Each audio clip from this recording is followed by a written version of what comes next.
Close the door! What the fuck? Oh my god, it's like that? Shit! Bro, fuck up! Oh shit! Oh god! You know, I'm not gonna lie, guys. I like naps too. I really like naps. I really like naps. Oh. Shit, I might have just woken up from one.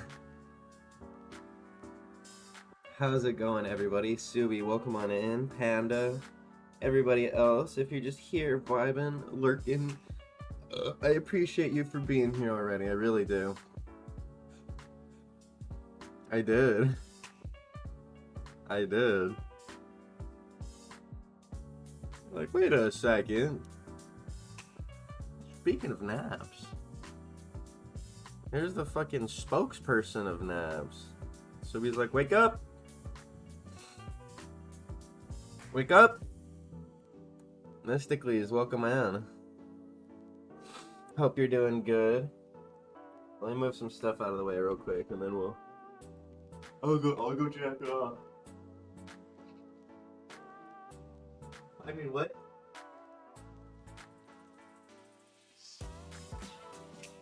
I mean, hold up. You nap on your breaks at work? Oh, dude. It's funny, those are always good. Those are always great until you're like, oh, you know what? Just a quick little, like, you know, a 15er real quick. Let me just go rest my eyes. Go vibe for a little bit. Be chill. That'd be real cool. And then you wake up and it's like 3 hours later and you're just like, oh, fuck, don't fire me.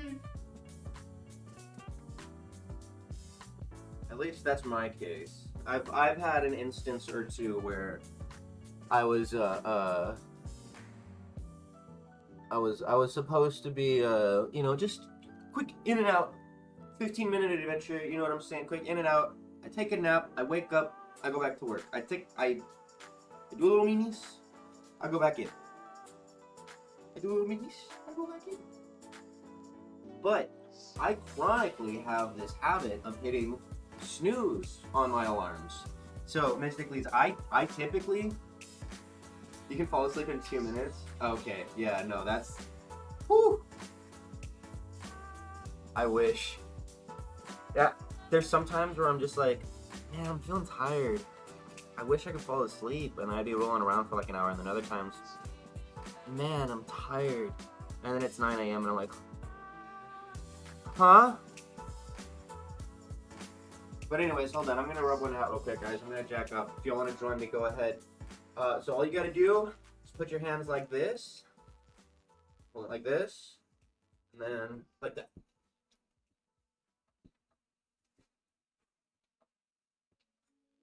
And break.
chance. If someone was just like, hey, check it out.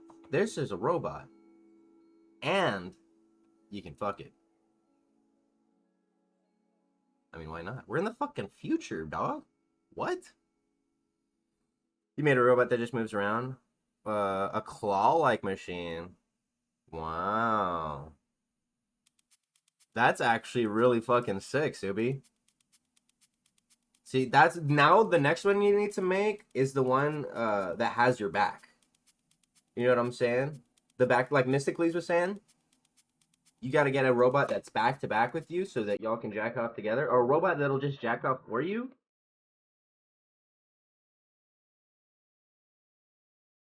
A talking backpack.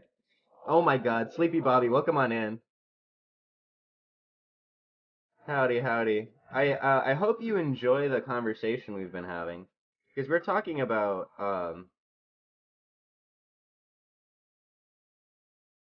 what the fuck are we talking about?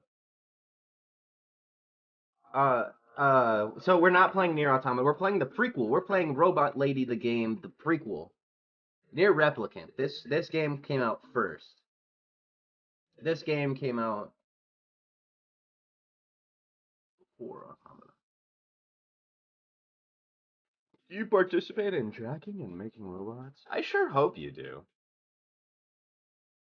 I mean, it's okay. It's okay if you don't, because I personally don't make robots, but I am an enjoyer of robots, an enjoyer of jacking, and also a practitioner of the latter. So, welcome on in. If you participate in one or the other, or if you can admire one or the other, then I'm sure you're gonna love it here.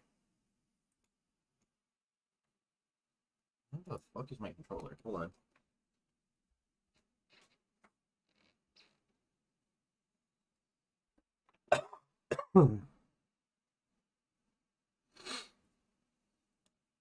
Unless you count a Lego version of Bastion. That's fucking hard. Do you have pictures of that? Because, like, I actually want to see that. It looks fucking sick. Or that sounds like it. It's sick. Yeah, no, I remember I used to listen to... There was this AMV. I wonder if I can still find it. It was fucking hard, dude. We gotta write this. Bastion. Beep. Boop. I gotta find it. It came in a kit, but it's somewhere in my room.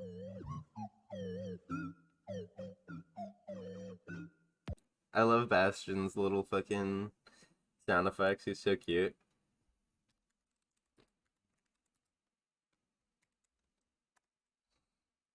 But there's this song. There was this song that someone made that was like a metal, like, tribute to Bastion. And it's so hard. I gotta see if I can find it. Hold on. I'm confident that it's over here. Bastion paper. Oh wait, I think this is it. Hold on. Yeah. All right. Oh, Shinigama. Shinigama. That's who made it. This song goes fucking crazy. But yeah, I used to play a bunch of Overwatch, and when I found this song for his lore video, I was like,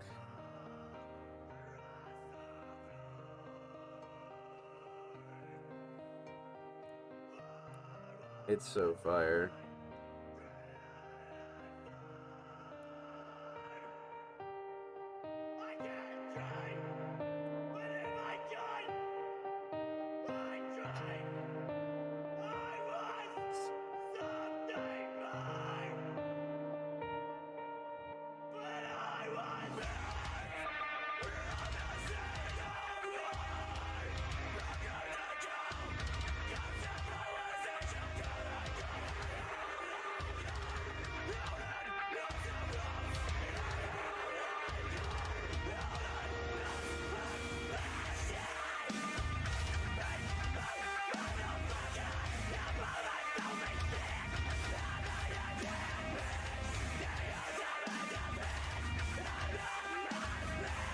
Ugh.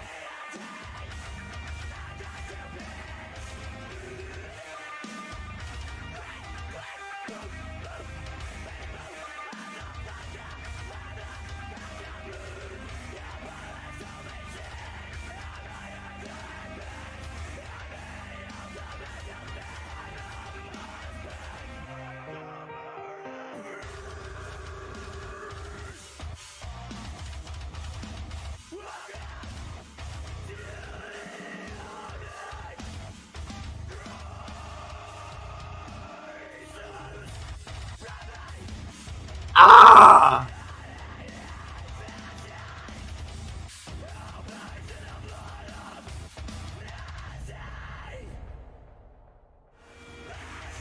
Woo! Bro, I don't, dude. This was a re-upload from 2017. I remember listening to this like in high school. This shit went stupid. This shit went so crazy. Oh my god. Yeah, no, I fucking, yeah. No, so when you said Bastion, I was just like, I fucking love that guy. I miss Overwatch sometimes. A buddy of ours is like pretty often on it, and he's like, "Hey, you can come play with us. You should come play with us." And I just get like Bastion. I just have PTSD. I have flashbacks to my like, you know, 3-star like I prestiged golden Moira and Mercy like weapon skins. I'm thinking of like all the like countless hours. Oh, just played as tank or support. Just like, yeah, it all comes rushing back to me, and I'm like, I don't know, man.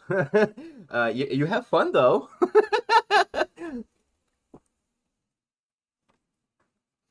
Oh man, that shit fucks me up. She just got into Sigma right before I quit playing. There's another team. What did I just say? Another robot. Speaking of another robot tank. That's what I was gonna say. There was another tank that just got put out recently, and homie looks fucking crazy. I was like, damn, daddy, hold up. And he's got the forearms fucking aesthetic. Holy fuck. That don't look like Bayonetta. Does it say Bayonetta? Oh my god. I forgot to change my shit. Hold on. No, this isn't Bayonetta. Hold on. Thank you, Adrian. We were just talking about how you give me PTSD indirectly. You're just like, hey, you want to play Overwatch? And I was like,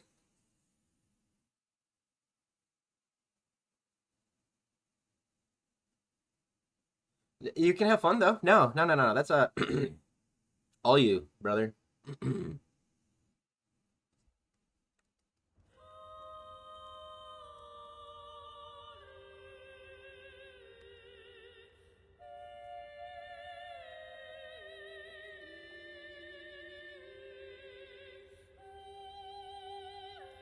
Oh, fuck. Who shit my pants?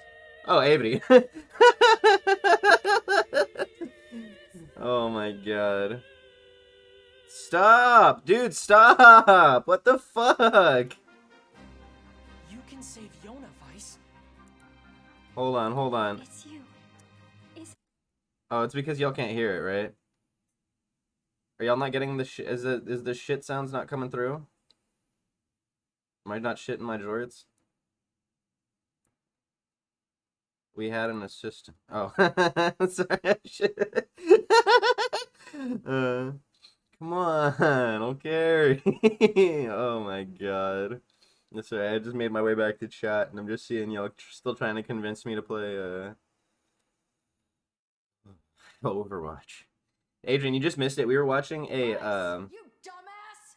Start making sense, you rotten book, or you're gonna be sorry. Maybe I'll rip your pages out one by one, or maybe I'll put you in the goddamn furnace. How can someone with such a big smart brain get hypnotized like a little bitch, huh? Oh, Shadow Lord, I love you, Shadow Lord. Come over here and give Vice a big sloppy kiss, Shadow Lord. Now pull your head out of your goddamn ass and start fucking fucking helping us!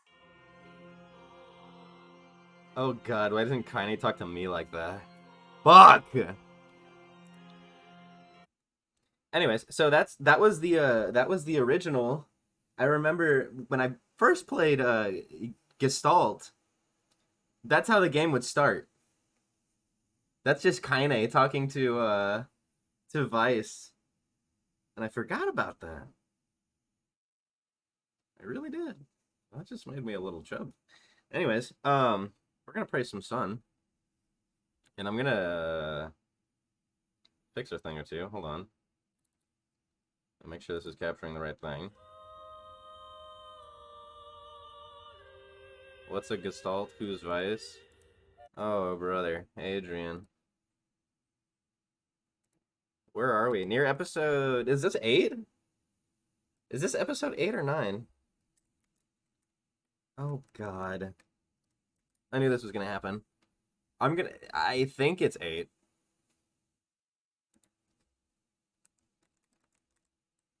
So, Kaine is our, I was like, you have much to learn. Yeah. Vice, you dumbass! Oh, here it goes again. Hold on. Making sense, you rotten book, or you're gonna be sorry. Maybe I'll rip your pages out one by one. Hold on. Ooh. I'm just gonna press A button so it doesn't do that again. Okay, hold on. Still putting the, like, no spoilers, all that other stuff. There you go. Done. Or, I think. Done. Okay, perfect. Delicious. I only know that I know nothing. I have no... Okay, so Gestalt was the American release for Replicant 10 years ago. It's what I played on Janubis's PS3 some time ago. Or what I started playing. I never really got to finish it. Yeah, you're spitting, Subi. Adrian was over here just wiser than his years.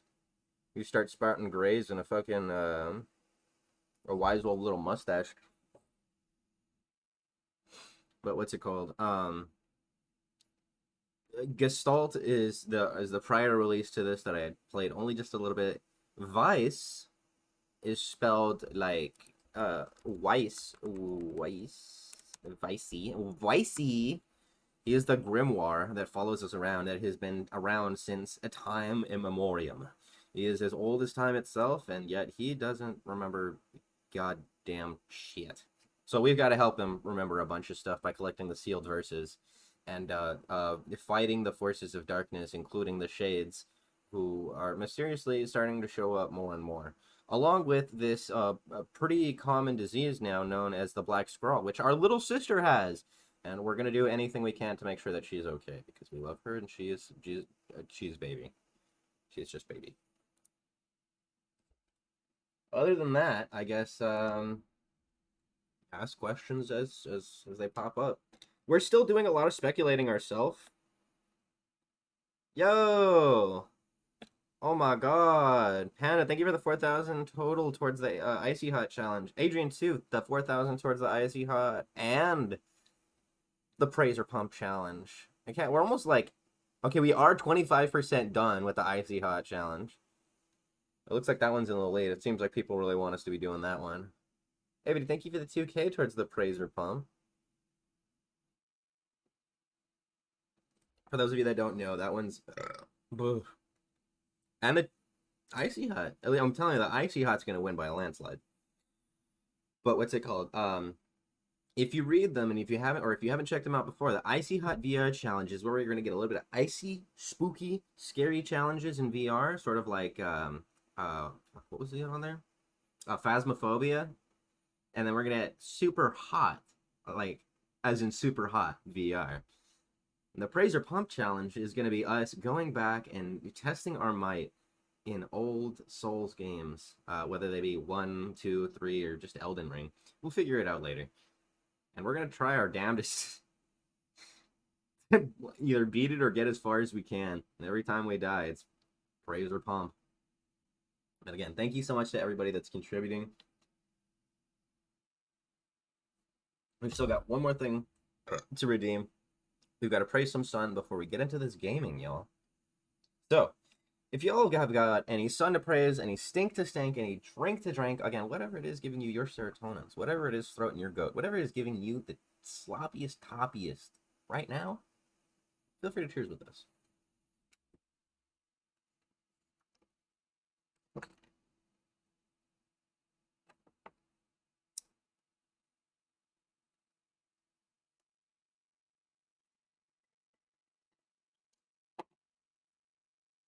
Ooh. Would love to see Phasmo in VR. It's a lot scarier than it is on PC. That delicious H2O. Hell yeah. Love that hydration.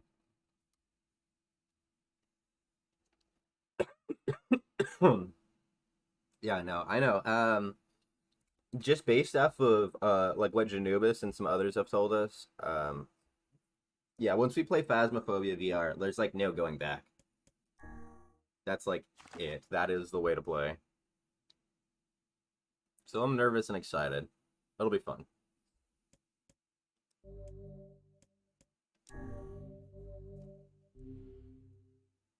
Oof, excuse me. Alright, so let's pick up where we left off. Yeah, Janubis kind of the GOAT. Janubis is the same person who put us onto this, too. Honestly, hold on. If y'all aren't already, go show Janubis the same kind of love you show me. They don't stream it as often, but they've just got a lot of great takes. They're just really genuinely fucking funny. Oh my god, I remember playing this with them. Holy shit. Such a great clip. Grabs the dumbass goat. He's like, haha, I got you, bitch. Oh my god. Yeah, I love them to death. But they're last playing some No More Heroes, and they've got great takes on video games. They play some great stuff, and it's all around great peoples, good peoples.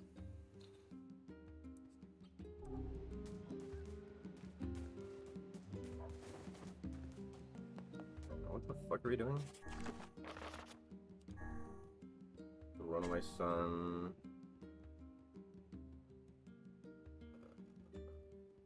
Oh yeah, okay, we gotta tell his mom. Right, man. So this guy wants to. Oh, this is the guy that's looking for his expensive ass girlfriend. And then the runaway son. I'm pretty sure finishes off here. Homie that was looking for his boy was on the way to the seafront. So this works out perfect. You go stop over here. Or not. I thought he was over here. Nobody's here. Huh. Yeah, no, this is where the dad was, I think. I believe they left us a note. Thanks to your help, my son has returned to take up the family business. Oh, cool! Fuck yeah! We have decided to move to a new land, to begin anew, and thoroughly train him to carry on the family name. Well, that's sort of anticlimactic. I wonder what the business was anyway. Hey, are you friends with the people who lived here? Maybe? Why? What's happening? No, not really. Why? Because the goddamn bastards borrowed money from everyone in the village and then skipped town. Dude, fuck these guys! What the fuck? Hold on. I kind of hear an echo, but I don't know where it's coming from.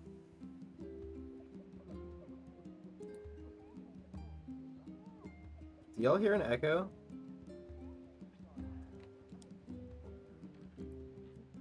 Apparently their son ran away because he wanted to escape a life of crime. But then some idiot brought him back.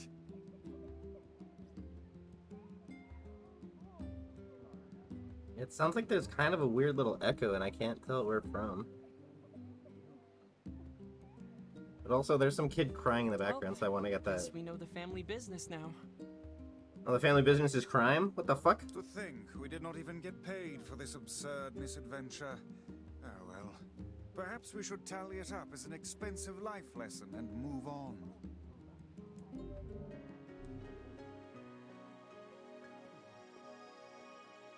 Bro, what the fuck? No echo? Okay. Maybe it's just on my end.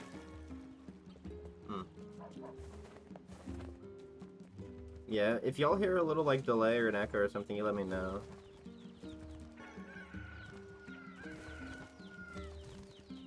I might have, like, an audio and an output, so I'm hearing it back on my end again, too.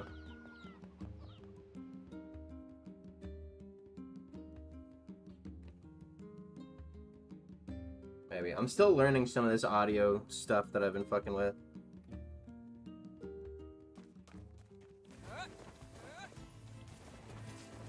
Oh, come on, big guy.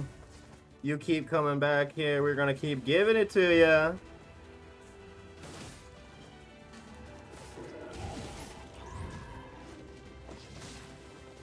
I love that this guy's always here for us to come beat up on.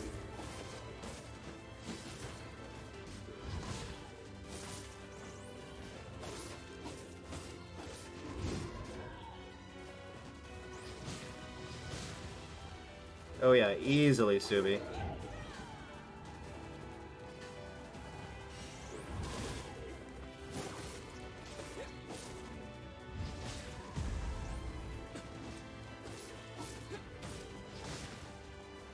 Oh my god.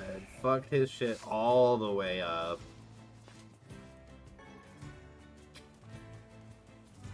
This guy used to be a challenge.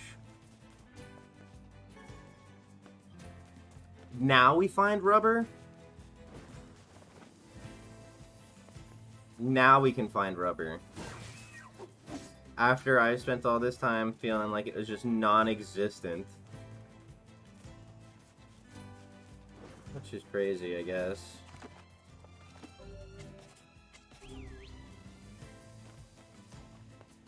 Come here, Stinky.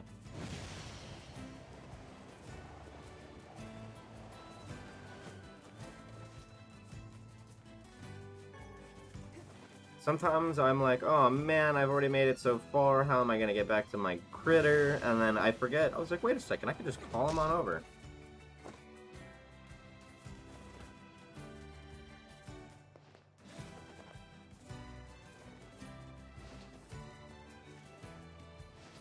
Oh yeah, dude, that happens all the time. Like, I'll plug in a controller, or I'll like just plug something in or out, and it's just like, oh, I'm sorry, do you want to reset all of your default information right now?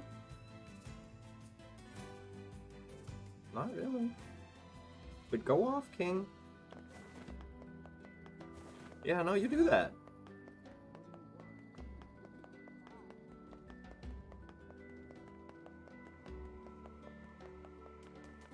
I think these were like the last little bits of side quests that we needed to wrap up. Now we can just go hang out with Yona.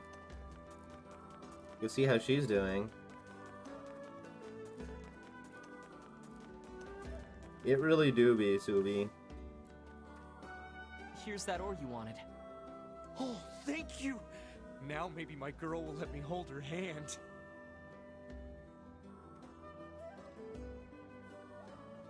My brother in Christ. Dude, this guy is like the epitome of like femdom. Like, he's the actual, like, no. Panda, we're doing great. Don't you love when a... Yeah, no, he down so bad. Don't you love that when a guy's just like, I will pay you to ignore me. Please, for the love of God. Just treat me like shit. And they're like, okay, pay me first. This man right here eats that up with a silver spoon. Y'all ever seen that, like, King Batch, like the giant spoon? He's like, oh, just a spoonful. Yeah, that's him with Findoms. He's like, please, just take my wallet, thank God. Here's the money for the material and a little extra for your time. Oh, shit!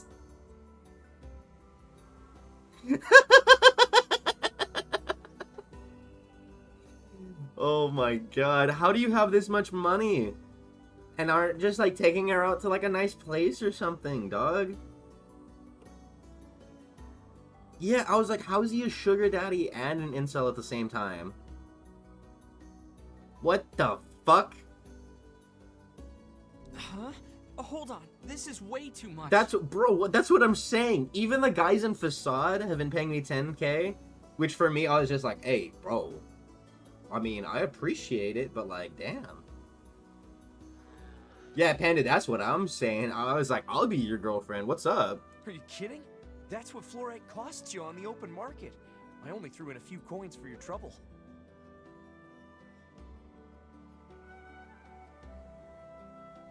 Fluorite?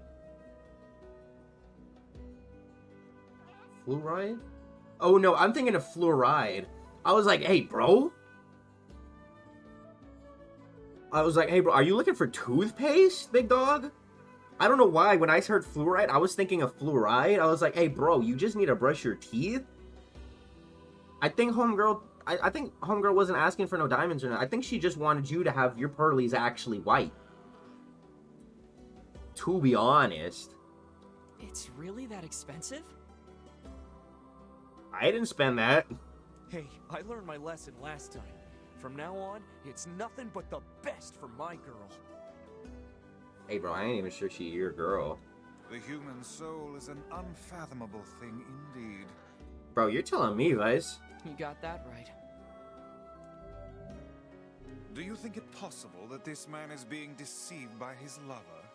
Yeah, I do. Then we shall inform him at once. Yeah, probably better if we don't. What's this? Have you finally found someone you are unwilling to aid? It's not like Look, that. Relationships are messy, and sometimes you can't always understand what's going on between a couple. There is nothing in this world that Grimoire Weiss cannot understand. Yeah. I was gonna say, I was like, hey, bro, there's subtle nuances to these kinds of things, but Vice is... He's the all-knowing. Except he doesn't remember shit. But he knows he remembers shit, he just has to remember that he knows shit. I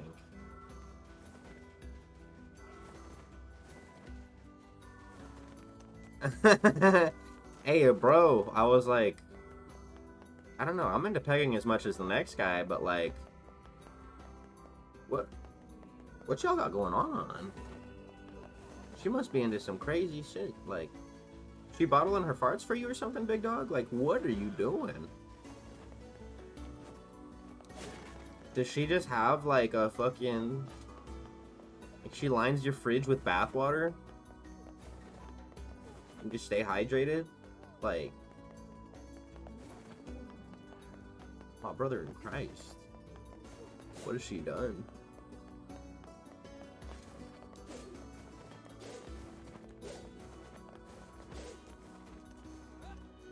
The streams about jacking robots and now sugar daddy incels. Honestly, it's very on brand. That sounds about right. Now, the biggest question is how this, me, giving toothpaste to sugar daddies and riding a boar to go see my little sister leads to, robot girls in the future. It's so many questions are here.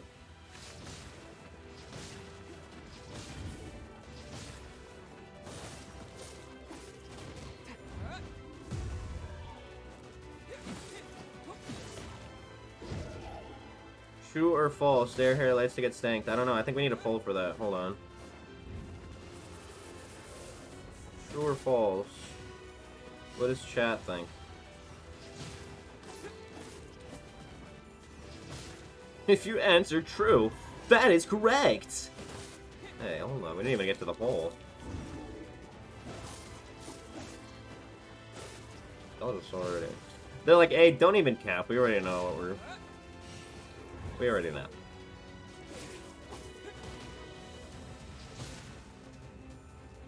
It's a quiz. They're like, alright, no cheating! Got 20 minutes. All right, pencils down. Pencil. Jeremy, I see you in the back. Subi, you stop. Subi, stop copying. I don't care what Avity wrote down. You can't copy. I don't care if she's got traitor insight secrets. Just because she does, doesn't mean that you do too.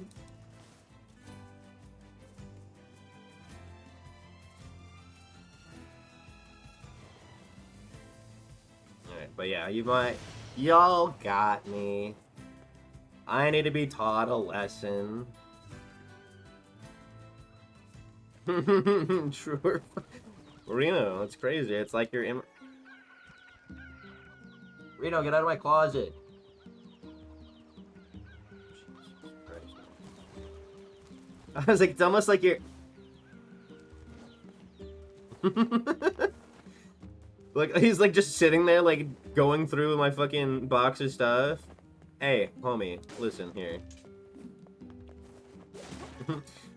Subi coming out from under the bed.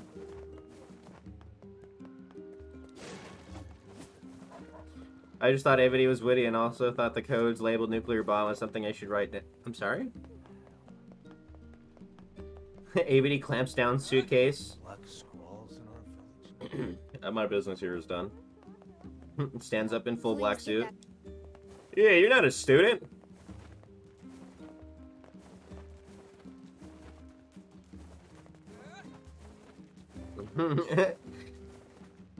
I was like, yeah, no, I like to imagine that everyone in my chat actually has, like, some secret on me.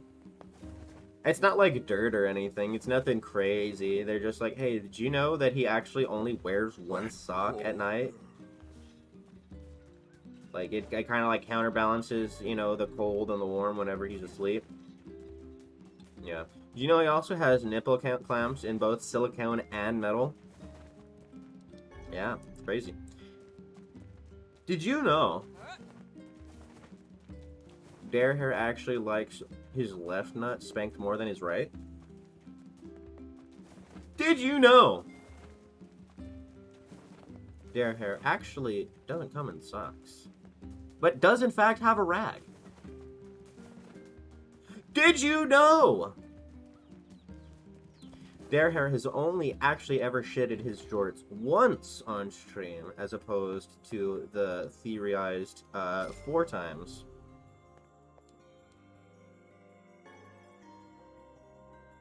Did you know? No, I'm just kidding. DarrHerr wears spandex underwear while he streams because it makes him feel confident.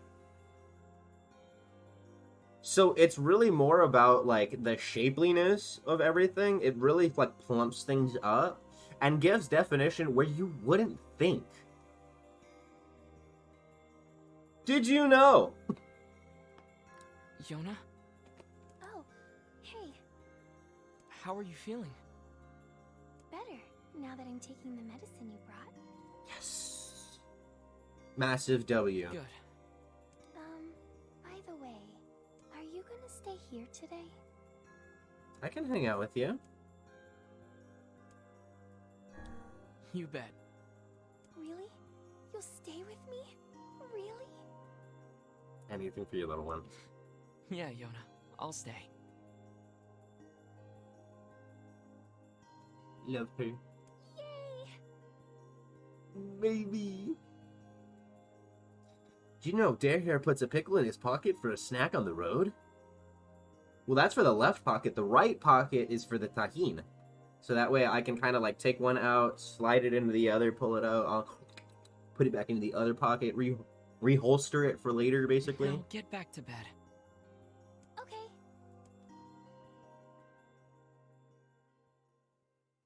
Right, are y'all sure you don't hear an echo?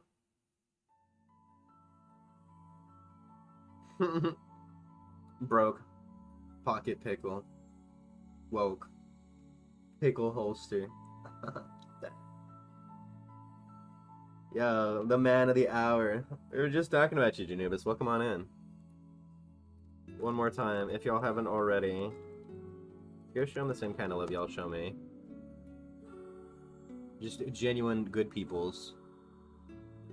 Oh my god, this was us playing more games before. Is that Neko? And Kakashi? Holy shite. Take me back, brother. I have pickling reviews. He is the best pickler in the world. You should see him. The way he handles him. Crazy. Why the fuck did the clip just like shit itself for so long? You were just kind of like...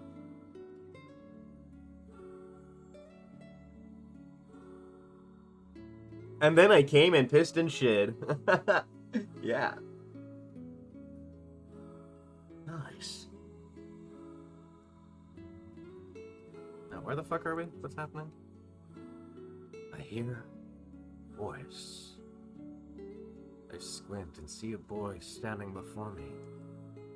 His hair is silver. His skin is pale, and he stares up at me with hard, glassy eyes. Soon, his lips begin to move, but no sound comes out. What is he saying? I can't hear him. I can't hear him. Can't. I try to leave, but something about the boy holds my gaze. I watch his face, expressionless, as his lips slowly flutter. I try to leave, but something about the boy holds... Hold on. Am I combating with the music? The child?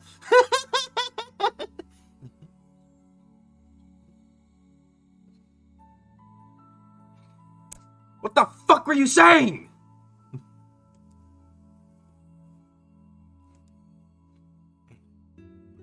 It's a phrase. I can almost make it out. It starts with an S. And there's an E? I can almost see it now. The letters begin to fall together, one after the other. Faster, faster. Suckadis? Suckondi?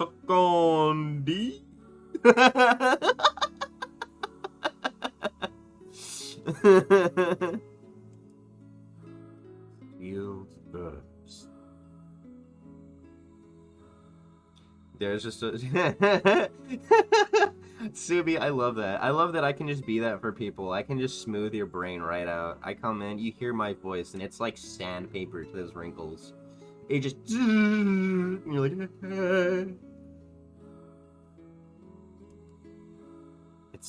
It's a sealed verse. The thing I'm looking for. The key to saving my sister. I stare at the boy with renewed ferocity, trying desperately to make out his next word. Breathe. What? What the hell does that mean? The lips move again, faster now. I can't follow them. Damn it. I can't make it out. Dream. Answer him now. I want to scream. I want to tear the walls down around me. But instead, I force myself to be calm. I can do this. I can do it for Yona. Slowly, ever so slowly, I parse out the letters that make up his final words. Forest of Myth. This is the place we were looking for last time. Okay. Yo.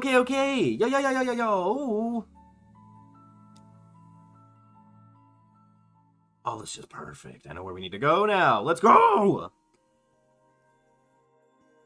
The next morning. Candace from Phineas and Ferb. She's very funny. I think she's a great female lead. Very funny, obviously.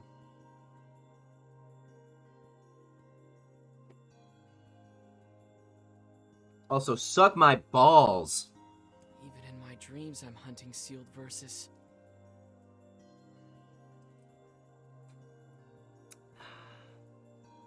Janubis, is there a little bit of an echo? I keep hearing it. Maybe it's just on my end. But when he talks, do you hear like a slight little delay?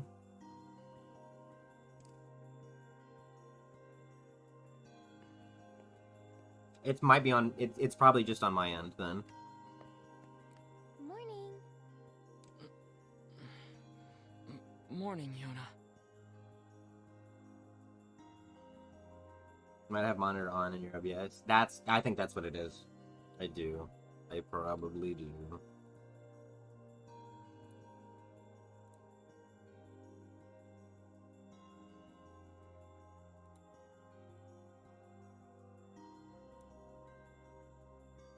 There we go. You're going fucking feral. Okay, yeah, no. Yeah, that was it. I had monitor and output. Oh my god. I feel like I got something in my eye. Hold on. Like, unironically, like, I just feel like something just got fucking stabbed in my shit. Oh my god. Well, yeah, glad we got that figured out, because that was driving me insane. I was about to go fucking feral.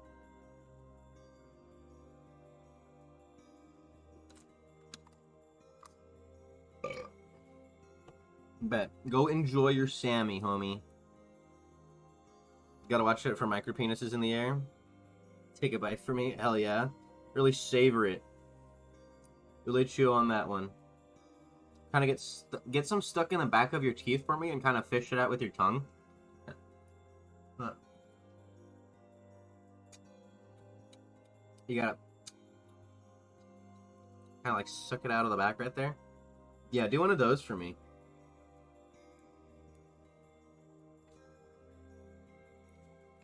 What's wrong?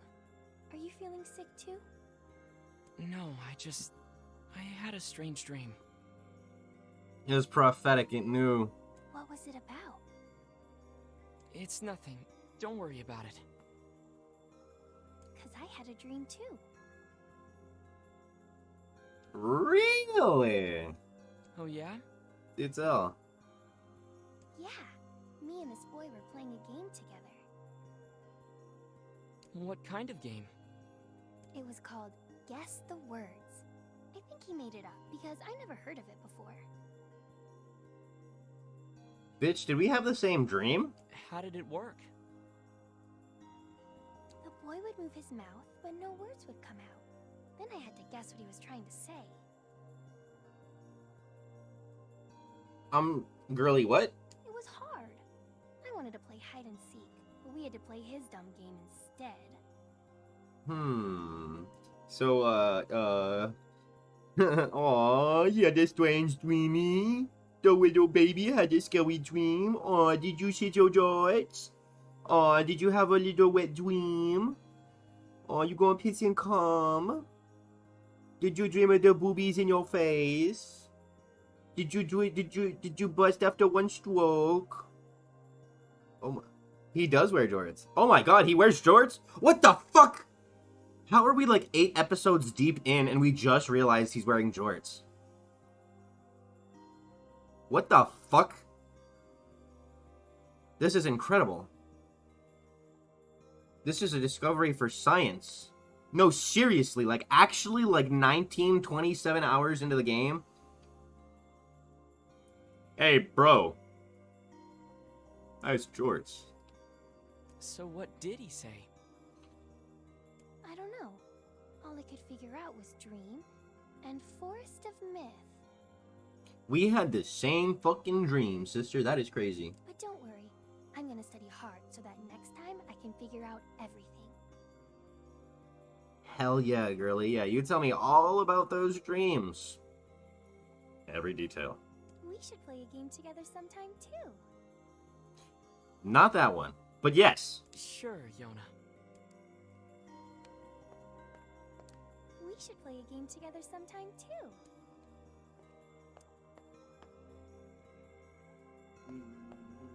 Yep. That's kind of freaky. Now, I'm a little scared. Now, my jorts are about to be compromised. Something troubling you, lad? Yeah. Jorts are a little extra crusty this morning. It's nothing. Don't worry about it. Come on, I need to go ask Popola something. Popola?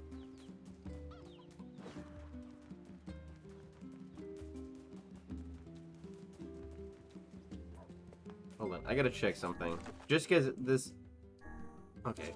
It always kind of scares me. I'm always a little worried that I'm like, hold on, I'm gonna miss something. But the fact that we're at 50% quest completion is crazy to me. That seems nutty.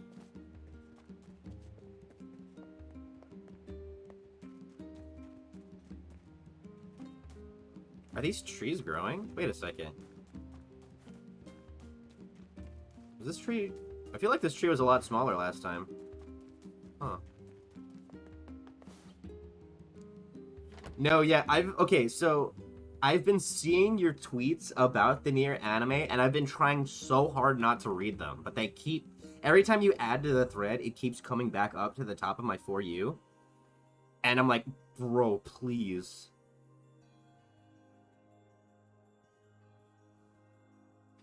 Yeah, no, that... I know you're not going to do any spoilers here, but I've already seen too much on... Mute the word. I probably should. But also I love all the 2B art. I'm not gonna lie, it's so good. They draw her in her little one piece, and I'm fucking... Oh, fuck. Anyways, we're gonna go talk to Pupula. I was like, you know what, there isn't any 2B here, but we do have cheeked up librarian. Yo, yo, yo, hello. Yeah, you keep sorting them books, baby. God damn. Fire. I love the little belts that, like, keep it propped up and everything, too. Incredible. There's just something about the fashion design in this. She's got the booty straps, I got the jorts. We're stocked. And Pupula is actually just stacked, so... What's troubling you? Can we carry any weight off your chest? What do you need? What's up, Popola? Oh, hi. I just got a strange letter in the mail. Dear Popola, I hope this letter finds you well. I am writing in hopes of bringing to your attention a certain dream. A certain dream issue of concern regarding recent events in the Dream Village. Wait, what the fuck? I am writing in hopes of bringing to your attention a certain dream issue of concern regarding recent events in Dream the Village. I was hoping I might be able to get your advice, Dream, on the matter. Recently, there have been dream reports, dream of a certain dream of dream, evil dream, empty dream, cursed dream, evil dream, words, dream, and dream, someone, dream. Yeah, that is kind of a weird letter, Popola. That is certainly one bizarre piece of writing. Yeah, that's what I was saying. Who's it from? The mayor of a small village in the Forest of Myth. It's a wooded area up north. Okay, yeah, so... Remember... The book can read?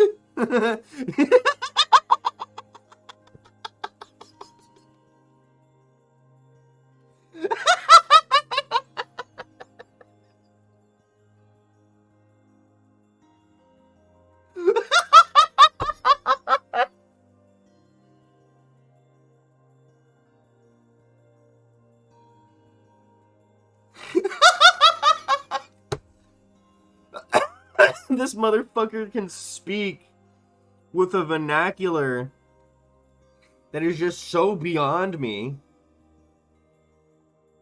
You're like, this motherfucker knows English?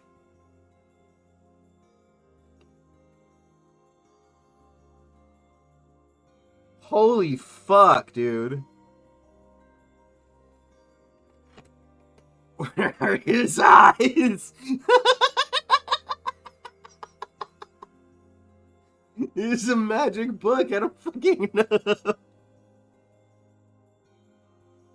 That's like looking at your intestines and interpreting them. You just... I gotta take a shit.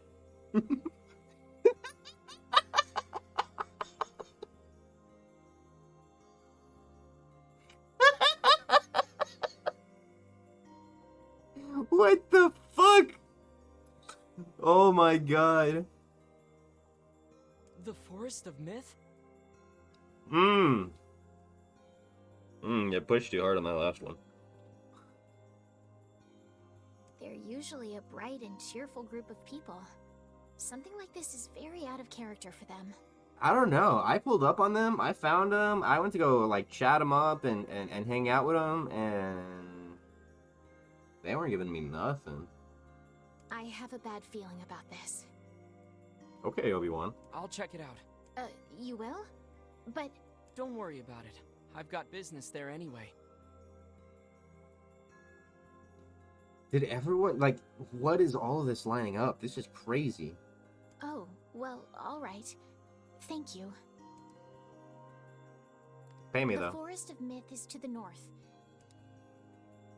Alright, fine. Alright, I'll just do it out of the kindness of my heart. Also, because that dream was weird as fuck. Did we unlock any more of these guys? I don't remember. Yo! I don't remember that guy. What is It's that? that lizard thing we fought in the area. Oh yeah! I forgot to come check on this thing. Who would make a figure of that anyway? And what is it doing here? I love the fourth wall breaks. They're just kind of like... It's just so self-aware. It's just like, why would anybody make that? Why are we collecting these? We saw this cube back in the Baron Temple. It was a really weird boss. Probably not my favorite. It was alright. It was a weird boss for sure. Prince of Facade gave it to Popola as a gift.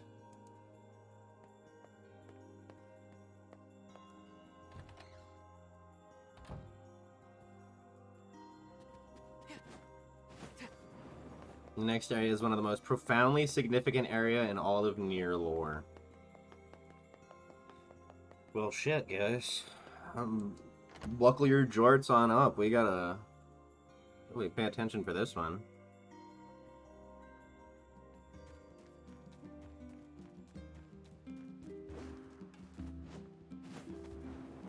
Hold on. Before we run over there to the forest, though, I'm gonna check on the village and see if anybody's got anything for me.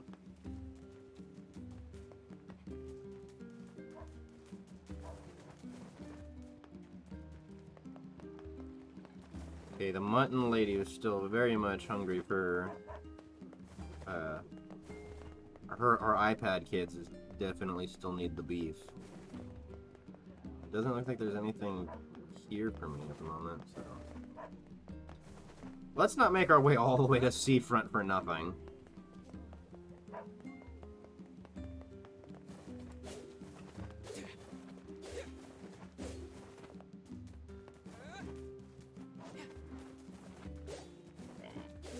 I really just want... I keep thinking about it, and I was like, I just want something that's going to give me a complex machine, whether it's a quest or a random, like, drop. But goddamn, I want to level up my sword.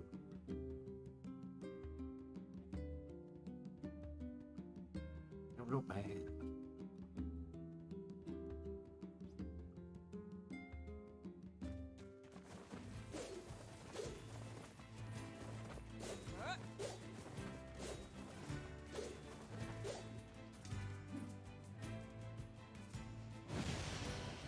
Okay, so if I remember correctly, she said, cross the bridge, fuck off, just ram everything you see, and eventually... Whoa!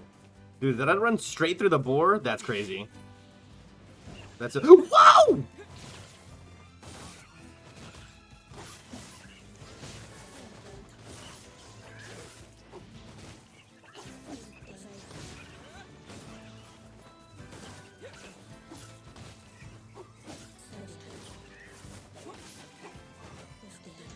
God, I'm so fucking clean with it. God, that was so hard. Jesus Christ. Oh my god, that was cool. Man, the mechanics in this game are so good.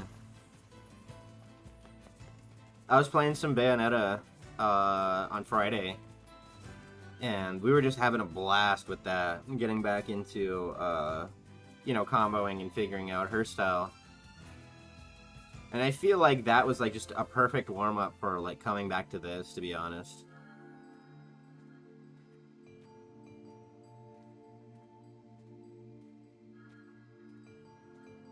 But now we're back in the Forest of Myth.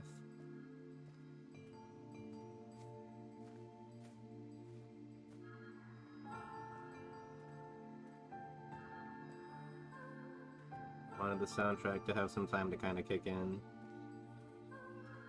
Because this place is beautiful. For anybody who hasn't seen it.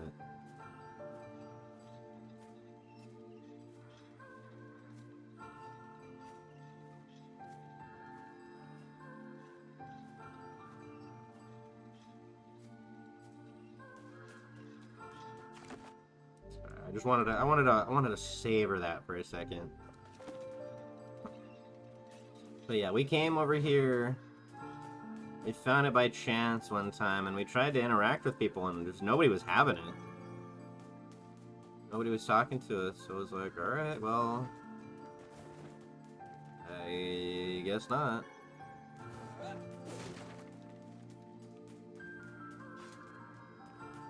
But yeah, there's definitely people out here.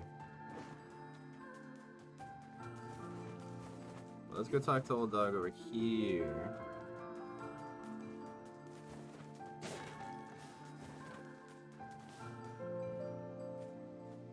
Oh, bro. Homie looks like fucking Gandalf retired and actually moved into Hobbiton. He's got himself a little hobbit hole here. What's up, Gandalf? Beware. Beware the words. The words. Yeah, because they were talking about dreams, and then there's something else. Like, I don't know.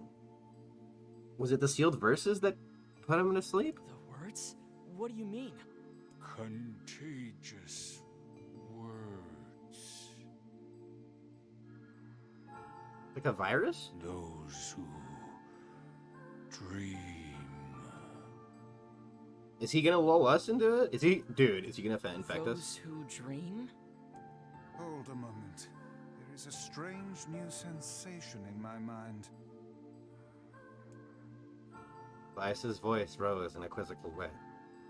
It is not quizzical. What's going on? Yeah, and dude, hold on. Like, do y'all see how the text bar just got fucking crazy? Ooh, hell yeah, Subi, go off. Yeah, no, he sounds like you're... Hold on. Let him cook!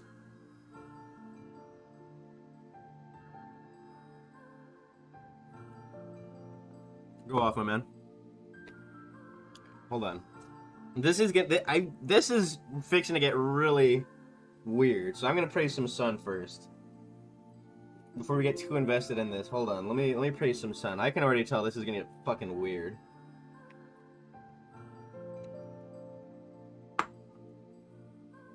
This is gonna get real crazy. So, y'all already know whether it's a tasty burrito that you're cooking up, maybe you've got some sun to praise, maybe you've got something to hydrate with, whatever it is, giving you your serotonins. As if it isn't already weird. I think things are about to get to a whole new level. And we're about to get to a whole new level. So, you know the drill. Praise with me. Cheers.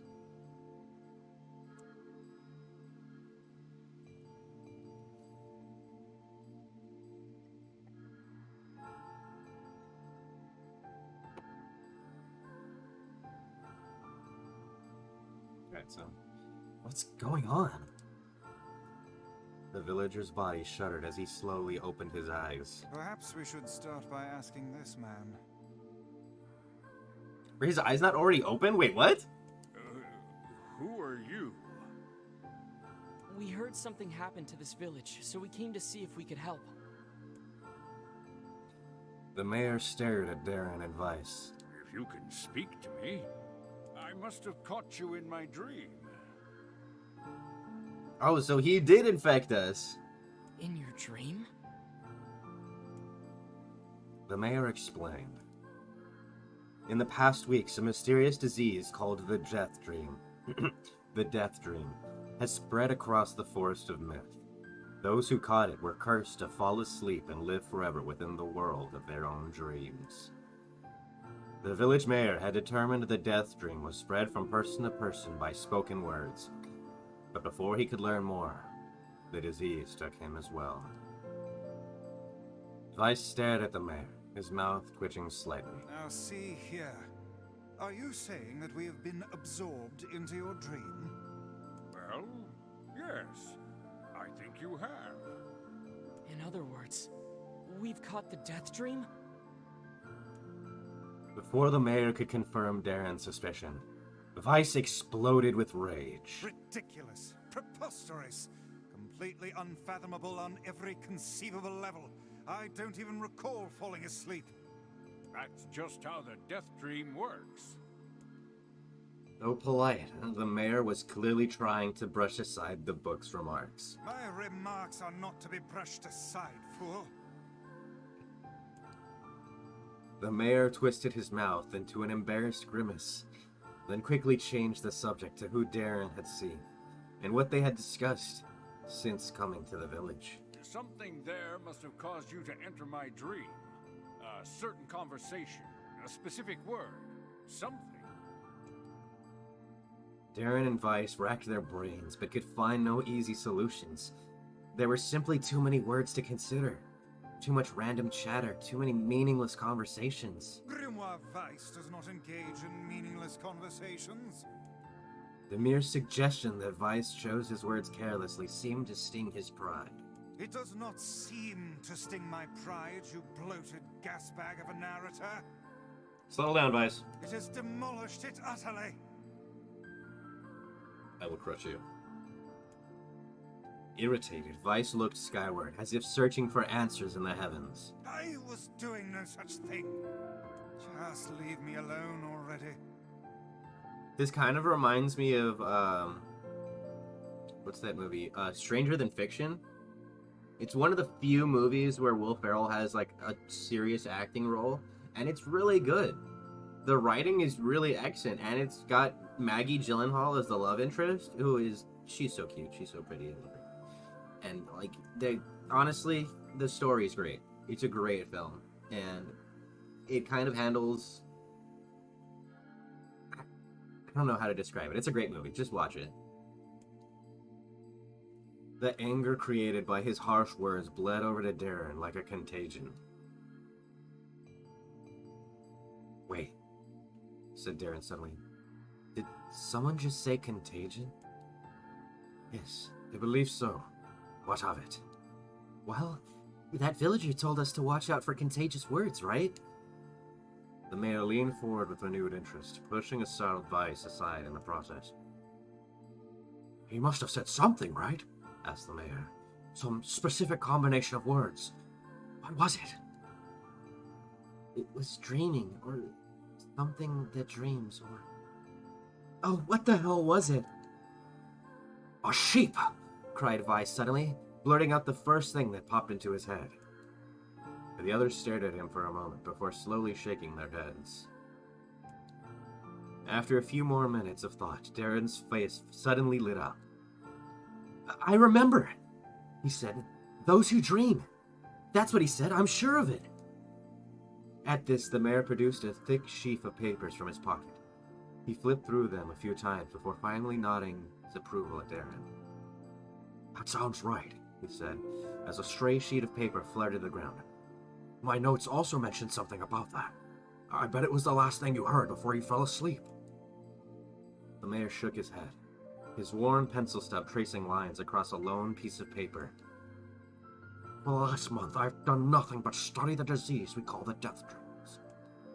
I mean, I'm the mayor, right? It's my job to protect people from whatever comes along. But I never expected a couple of outsiders to start entering the people's dreams. The mayor paused, a grimace crossing his face. I should probably be taking notes or something. Weiss immediately fired back. I applaud the force. I can't do a good Weiss. I wish Janubis was here for this. I applaud the force it takes... Getting in my head, hold on. I applaud the force of will it takes to research a disease in your own dreams, he said. But perhaps it should bend your efforts to escaping this place instead of trying to understand it. The mayor's hand tightened around his pencil, snapping off the tip. I've tried to escape. From the very first moment I realized I was locked inside my own dream. I've been looking for a way out. I don't think it exists. I mean, this is my dream, right? If there was an exit, I'd know about it. He paused for a moment, his unfocused eyes staring at nothing. My village was beautiful, he said to no one in particular. And it was filled with the most wonderful people you could ever hope to meet. But once this disease took hold, things changed. It's like someone took a sponge and soaked all the color out of our lives. I just want us to be whole again. I want us to be free. And I won't stop trying until it happens. Darren nodded in agreement. Huh. Wait a second, I didn't nod. Look, if we can be of any help, said Darren, just ask. Now, hold on, I did not just say that. Silence, cried Weiss. The grimoire looked from Darren to the mayor and back again, his face filling with confidence. Grimoire Weiss's face is always confident, thank you very much. Now see here, Mayor. You told us that nothing can exist in this dream without your knowing of it. But yet you seem surprised to see us when we first arrived, yes? The mayor slowly raised his head, realization dawning on his face. Oh my god, he said. You're right. You're right. I had no idea you were coming. The human imagination is a limitless engine, said Weiss, and dreams are the fuel. If you can imagine an exit, then it must be so. With your permission, we shall search it out. Thank you, said the mayor. I don't know how I can repay you. Payment is not required. We are as eager as you to be done with this place. The mayor suddenly felt as if he could breathe again. He'd almost forgotten what it was like. Good luck, you two, he called at the departing forms of Darren and Weiss. We're all counting on you. Wow. Wow. Holy shit. Let me run this back up. I saw Moni come in. Hi, Moni. Whew. The way it gradually slips you into pure text from normal gameplay so slowly and subtly you barely notice. Dude, it is really fucking great. This game is incredible for so many reasons. I love all the little mini games and the way it like slips in between like different cameras and everything. So like subtly, it's so smooth. You're dozing off and you don't realize you're already dreaming and then we swore you were totally awake. Dude, those fuck me up. We start off playing the game and end up with the game playing us. Like a game of cat and mouse. I'm doing it in spirit. Oh yeah, you reading Vice?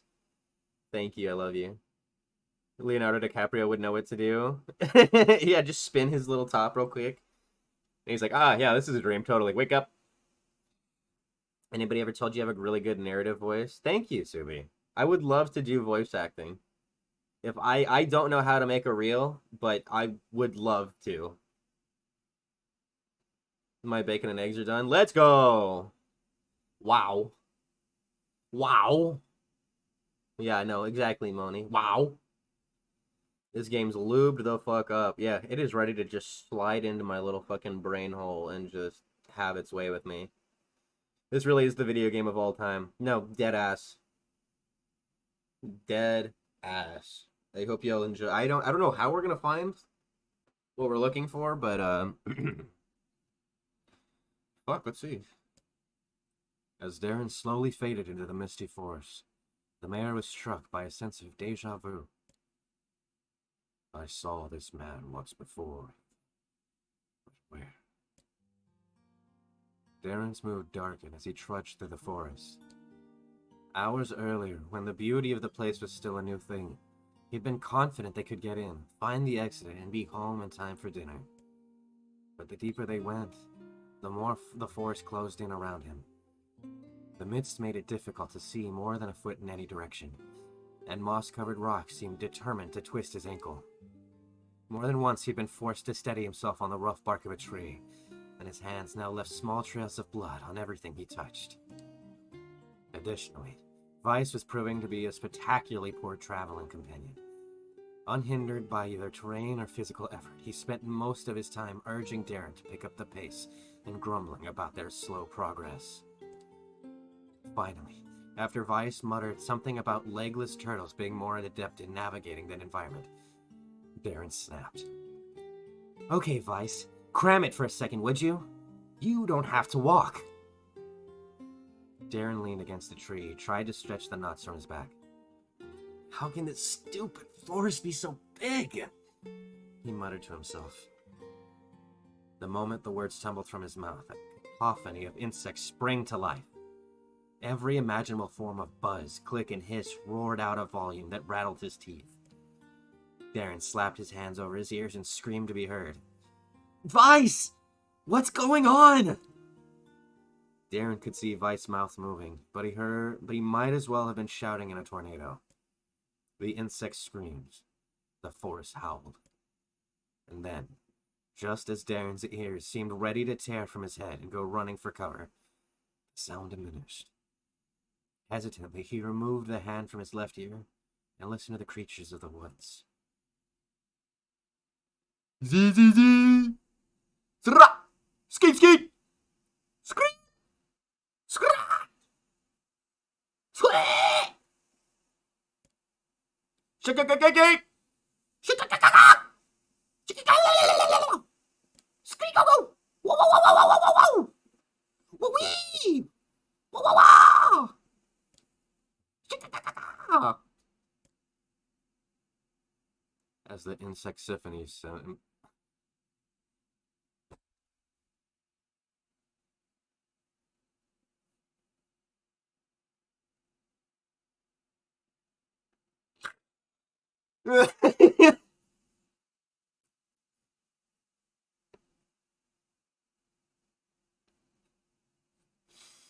I was like, dude, there's you can probably go watch it in the clip, but there's this moment of me like seeing the words "zri zri zri zri" come out, and I'm like, dude, am I gonna read this seriously? There's this moment of me like contemplating it, and I'm like, there's no way.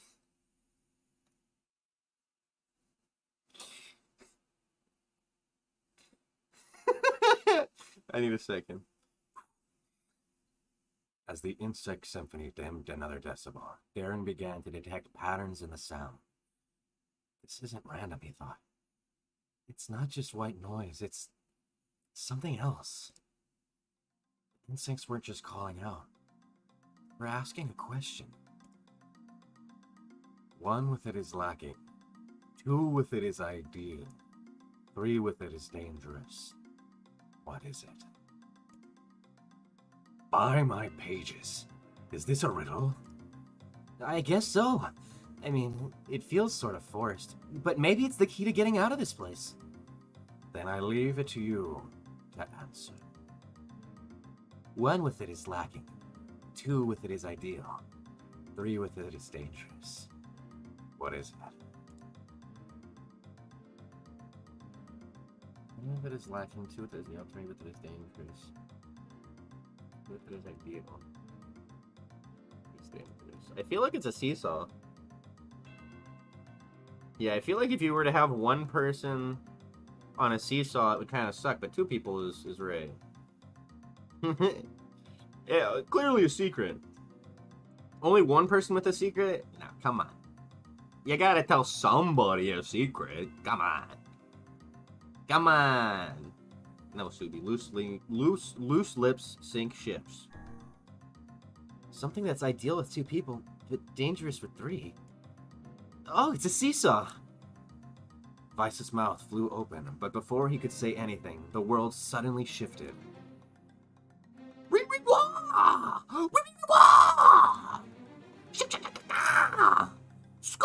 Oh, wait. Oh.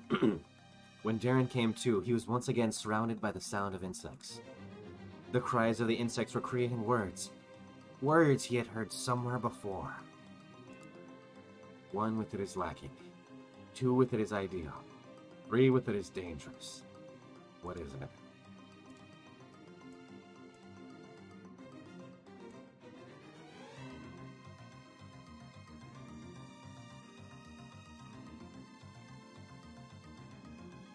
Was I wrong? Hold on, Subi, were you? Subi, were you right? Inwardly furious that Vice left the task to him, Darren sighed and gave the only answer that made sense. It's a secret. Right? The sound of the insect stopped as suddenly as it began. The forest undergrowth parted before Darren like a rippling wave, opening a new path. These forest arthropods are making a road for us, said Vice with glee. Pleased at passing the test, Darren moved on with new intensity. It's always... I'm Subi, I'm sorry, I didn't mean to doubt you. The path offered his body relief from the undergrowth, but gave even greater cheer to his mind. As long as they were on a path, their journey had a purpose. Forest Arthropods is a sick band name. That actually would go fucking hard. What kind of music would they be? I feel like Forest Arthropods has to be like a noise project. Or like a lo-fi band. I don't know.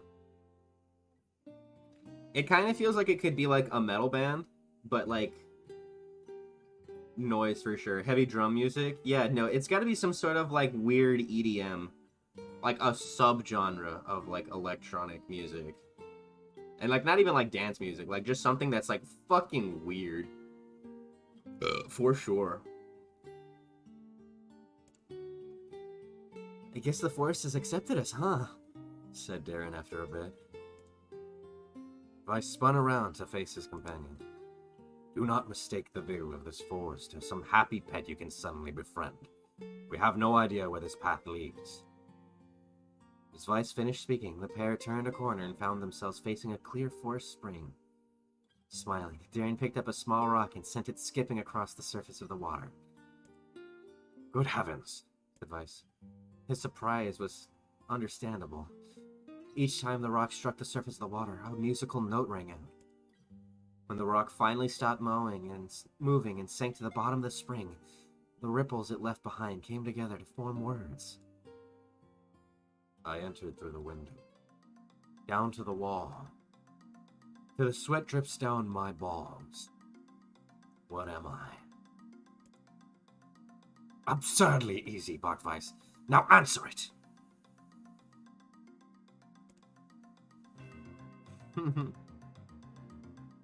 Absurd body. It's just... Oh, fuck. That body is absurd. Yeah, no, that's... Dude. I didn't even get into all of that. I just saw the memes, and that shit was crazy. With the ring instrument, the triangle one. Oh. They just fucking... I feel like, yeah, the forest arthropods would have to sample some NieR music. Like, I feel like it would just have to, like, to really call back to its roots, you know? So real. Darren gritted his teeth and tried not to reach out and strangle his companion. He's right, after all. This one is pretty easy. I enter through the window, but break no glass. When night falls, I vanish. What am I? It's sunlight, guys. This one I'm gonna get right. This one I know. It's sunlight! A plume of water suddenly burst from the spring. Sunlight filtered through the trees and reflected off the plume, creating a shimmering rainbow that spanned the entire horizon. In all my years, said Vice softly, I've never seen such a sight. Perhaps I've misunderstood the intention of this place. Hey, look! Cried Darren, awakening Vice from his daze. There's a house or something over there. Glancing in the direction of his friend's extended hand, Vice saw a small cottage nestled among the trees. That's weird, isn't it, Vice? Say, that's weird, isn't it, Vice? I mean, who would build a house all the way out here? Darren walked over and pounded on the door. After a minute of solid banging... Bro, hold on. A minute of solid banging? Bro, if someone came to my place and I'm over here vibing in the woods, minding my own business, and someone's over here just fucking... Dude, it's on site. I'm gonna beat the shit out of somebody. Bro, I can't even last.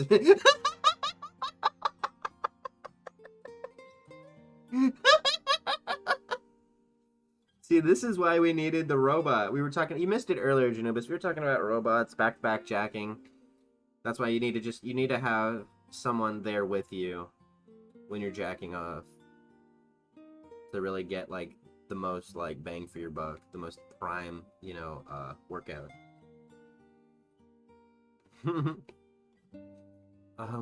Began Darren before he could get any further. The cloaked man held a hand up, but...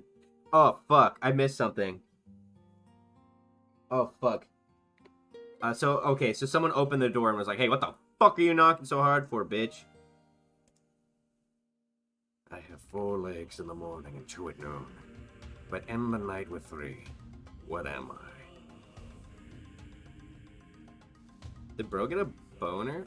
Dude, okay, so homie's a furry. He's anthropomorphic, but he turns back into a dude and gets hard. So it's a furry, right?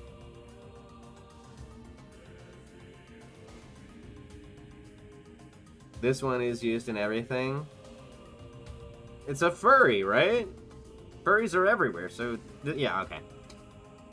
Darren tried to ask the cloaked man where he was and what he was doing there, but he simply repeated the question. If we wish to engage this man in conversation, said Vice, it seems we must answer his riddle. It's in DMC3? Oh. I probably got it wrong then, too, huh? Yeah, I suppose. Well, at least it's an easy one. I have 4 legs in the morning and 2 at noon, but end the night with 3. What am I? A man? A demon?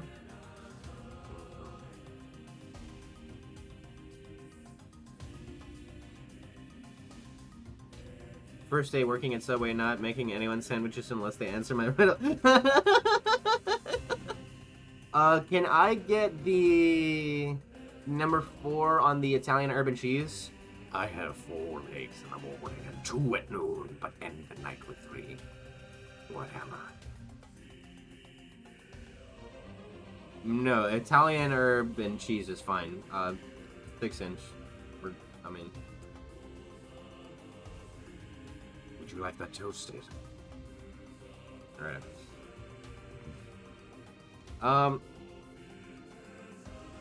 I have 4 legs in the morning and 2 at noon. But end the night with 3.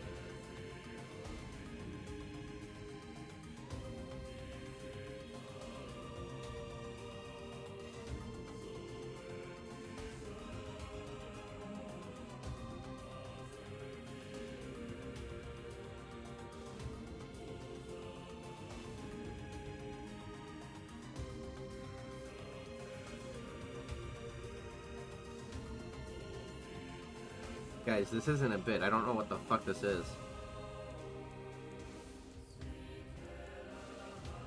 Two legs at noon. 2 legs of what? Is it a man? No. If it's in DMC 3, then I'm led to believe that it could potentially be one of these too.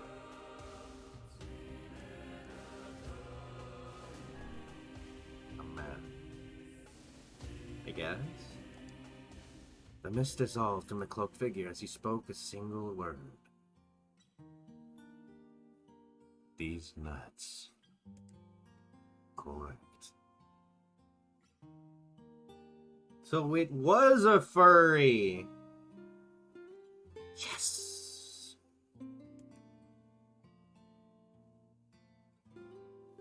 With that, the man flung his garment aside, revealing his true identity. You're the mayor! Cried Darren. The small man slowly shook his head. I am not the mayor, you know. Now listen to my words. Long ago, I saw a version of you that was not yourself. Sorry? What's that mean? It will make sense in time. At present, I simply congratulate you on cracking the seal of the Death Dream. Now we must go to the person at the forest entrance. With that, the man turned on his heel and slammed the door behind him. As Darren watched, mist seeped up from the ground and enveloped the cottage, erasing it from existence. When Darren and Vice returned to the forest entrance, they found the mayor leaning against a tree. As soon as he caught sight of the duo, he sprang to his feet and scrambled over to them. Good gravy, he cried. You made it! You actually made it back! His left hand grasped Darren's and pumped it so fiercely it threatened to dislodge from the socket, while his right seized Vice by the cover and swung him through the air. Ah! By the heavens! Stop shaking me, you fool! We have not even told you if we have successful or not. If we were successful or not. The mayor smiled broadly and shook his head. I'm just happy you're alive, and I didn't think I'd ever see you again. Darren withdrew himself from the mayor's eager handshake with a slight smile. We broke the Death Dream seal, he said. At least I think we did. The mayor's face beamed as Darren filled him in on the details. When the tale was done, the three of them laid down on the forest ground and fell asleep. Darren cocked his head. Okay, hang on a second. This is crazy. Why would we just lay down and go to sleep? Cease your endless prattle and go to sleep, fool. Fighting against the rules of this place is futility itself. Darren and the mayor obediently reclined atop the grassy earth. Have you forgotten? Continued Vice. It is words that control the Death Dream. Words that allow us to move from place to place. No matter how unnatural they seem, the words are absolute. Therefore, if the words tell us to sleep, then sleep we shall. And once we do, the story will continue. With that, the trio found their eyes growing heavy, their breath slowing. This is the first time, began the man. The first time I felt tired since I was imprisoned here. His words were cut off by a loud, long yawn. And he remembered nothing. They might have slept for an hour, or a year. When they awoke, things had a slightly more real quality to them. The mist felt thicker, the leaves greener. It was clear that they had awakened from their dream. Darren shook the mayor's shoulder. Darren shook the mayor's shoulder gently. Good news, he said. I think we made it. Oh, wow, said the mayor in an awed voice. We did.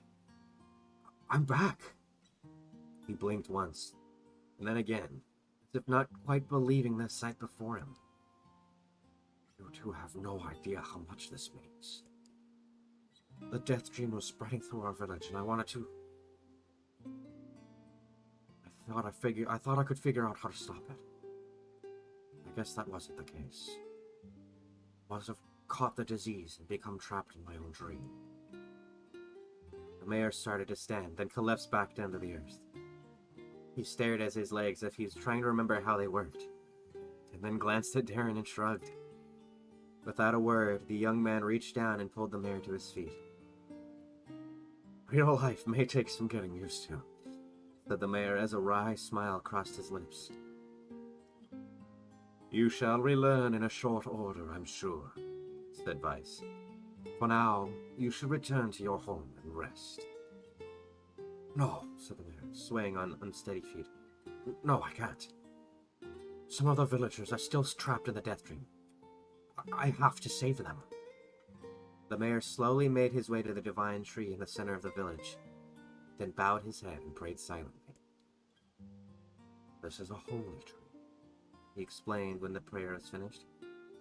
It's the guardian of our village's history and memories. Superstition will only make our mission harder, muttered Vice. We should not put our faith in the gods. The mayor shook his head. Not the gods. Words. Legend says that our tree is home to a powerful magic known as a sealed verse. Darren and Vice could not contain their surprise. It seemed a goal had been found in their most unexpected of places. I say, muttered Vice, this is certainly a stroke of luck. As the three of them said their goodbyes, Darren mentioned the strange man who had given them the third riddle and the mysterious words he had left with them. I once saw a version of you that was not yourself, muttered the man. What in the world does this mean? Lost in thought, he stared into space for a long moment. You know, he said softly, this is going to sound odd, but I had a feeling I'd seen you before too.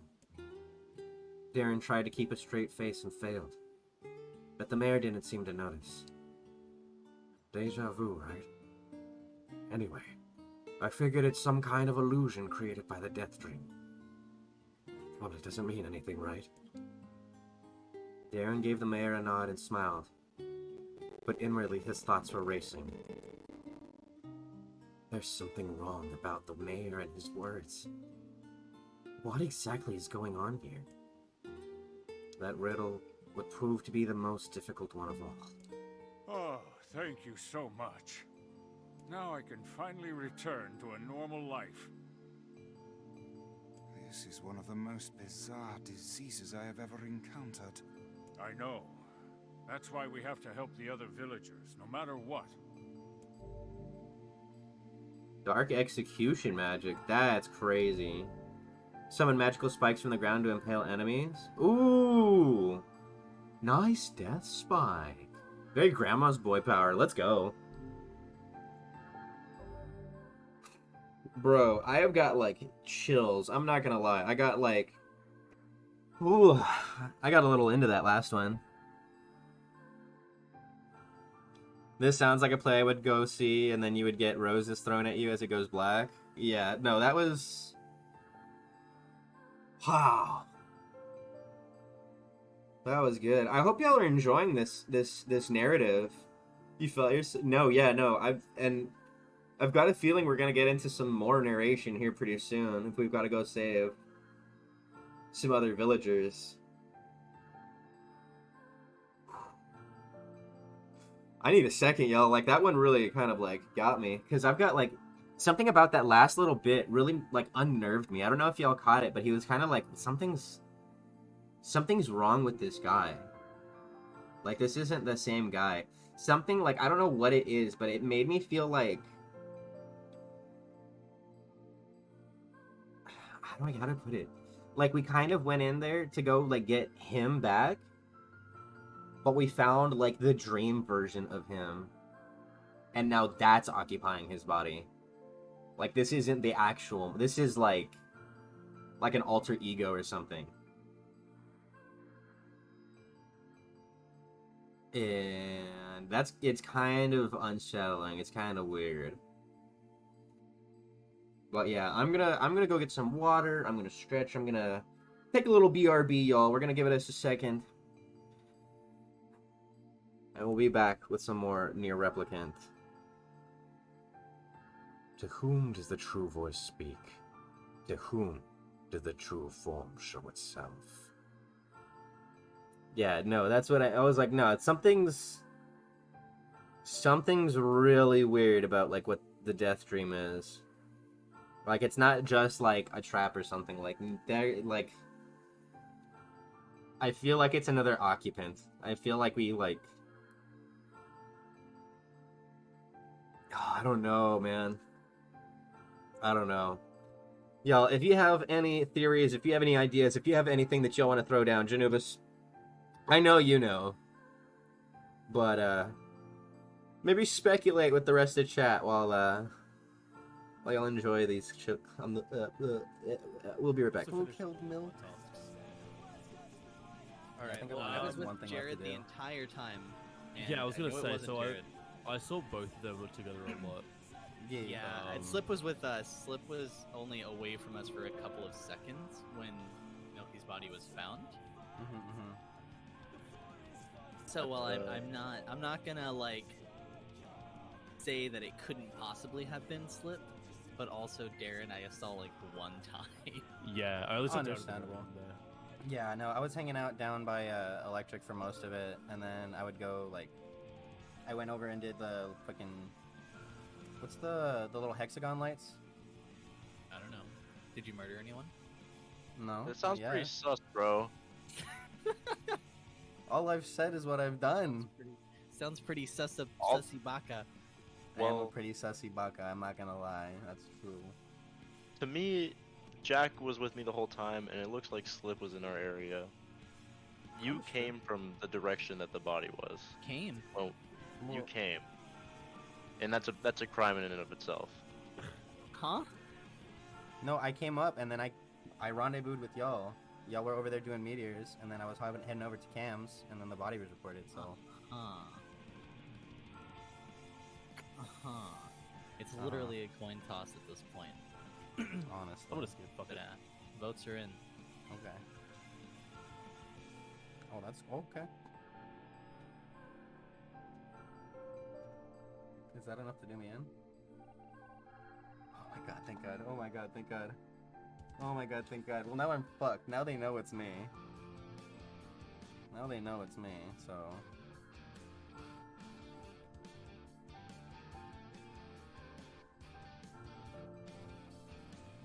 Slip, stop! Did you see me?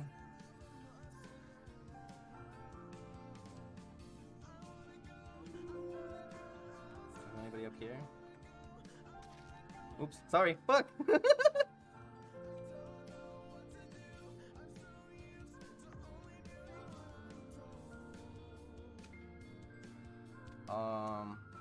Hey, where'd you find that? So, I walked up into Electric and Slip walked out, and then there was a dead Kakashi, so... Yeah, I saw Slip walk out of Electrical, and I think something would have happened if it weren't Slip. Yep. Okay, so Darren did kill and self-report. You're not gonna believe me, so that's fine, but that is what happened. Remember when you saw me a lot of the last round? Yeah, I do remember that. I remember that too. I know for sure it's Darren, but this is gonna be a 50-50. I mean, we'll see. Because I walked up to Electrical because I remember you saying that you spent a lot of time in Electrical. There's probably a reason that you spent a lot of time down there, huh? I saw Slip and Darren run off. Yeah, I saw you guys run off together. Though one of you was keeping an eye on the other. Yeah, I was keeping an eye definitely. I had finished all my tasks the first round. Yeah, I'd gone down to go do the little hexagon shit, and then I come out of it and Slip standing right there. That's big. Fuck. Fuck. So close. And you know what sucked too? Is I was like, I need to find Slip alone. Because Slip's way too fucking smart. I need to get Slip first. But that was just like, I had this perfect opportunity at the beginning, and I was like, it's too early in the game. I'm not gonna do Slip like that. I'm not gonna do Slip like that. And it fucked me.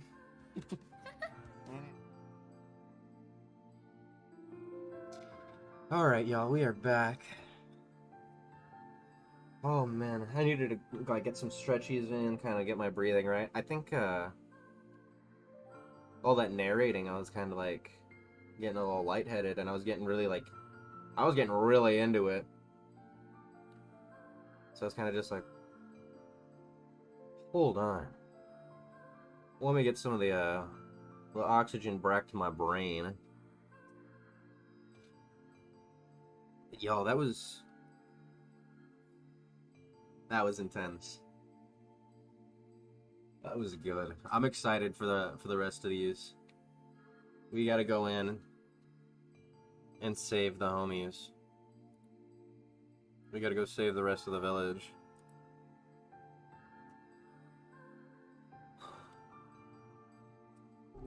For a sealed verse, that didn't take much effort.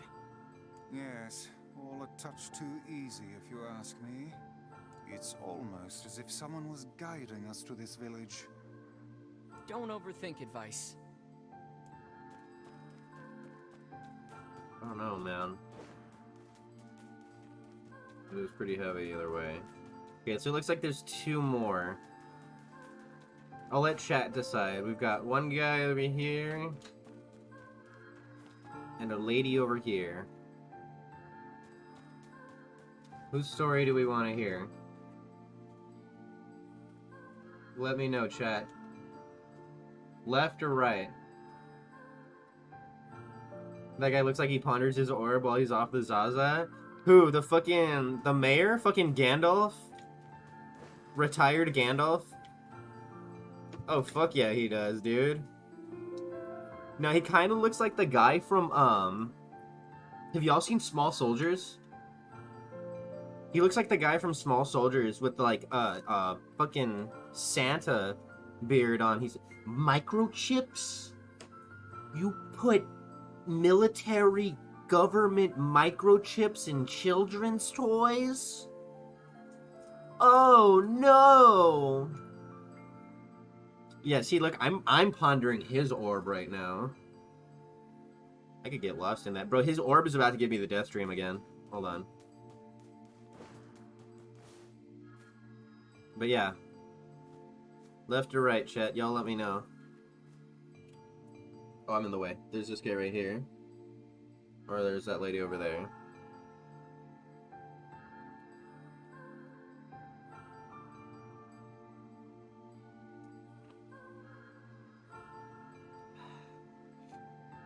I'm kind of feeling the one on the left. Let's give it a shot. Oh, right? Adrian says right. Okay, do left. Well, no, you voted. You voted, you gave your input. Let's see what this guy has to say to us. And another victim. This work certainly is trying. I figured a book like you would be into all this word stuff, Vice.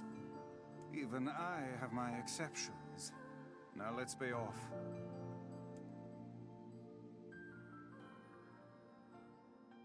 A colony of massive sculptures was visible in the distance, their tall forms scraping against the sky. Vice and Darren had never seen such a sight, and their eyes widened as they tried to take it in. Those buildings must be huge if we can see them from this far away. What do you think, Vice? As Vice considered his answer, the sun beat down on them with renewed ferocity. Perhaps they are some manner of mirage. Under this heat, a mirage or two would hardly be an unexpected sight. Darren nodded and wiped the sweat off his brow, leaving a trail of sand in its place. He thought he'd never been so thirsty. The ancient road on which they walked was black and cracked with age. Here and there, thin wisps of grass pushed up through the rocky surface, as if defying those who had laid this material down over their own. The heat reflecting from the road made Darren lightheaded. His feet hurting, he crouched down to rest. I don't know how much longer I can do this. Is someone playing a joke on us or what? The complaining had already begun. Vice tried not to let his eyes roll too much. A joke, he said. No joke. This road leads to the city of art. Perhaps the path itself is simply some manner of grand artistic work. You don't sound very sure of yourself there. Perhaps not, but thinking of it in this way might make it easier for you to bear. Darren glanced at Vice's grinning face, shook his head, and resumed walking. As time passed, Darren's feet grew more painful, and his throat drier than he thought possible. He tried not to look further than the next step ahead, because the bright sunlight made him hesitant to trust his own senses. Do I recognize the song? It's Devila, isn't it? I can hear, this sounds like Devila singing. We are definitely getting closer, said Vice in an effort to cheer his companion. Oh, it's Kaine's theme. Oh.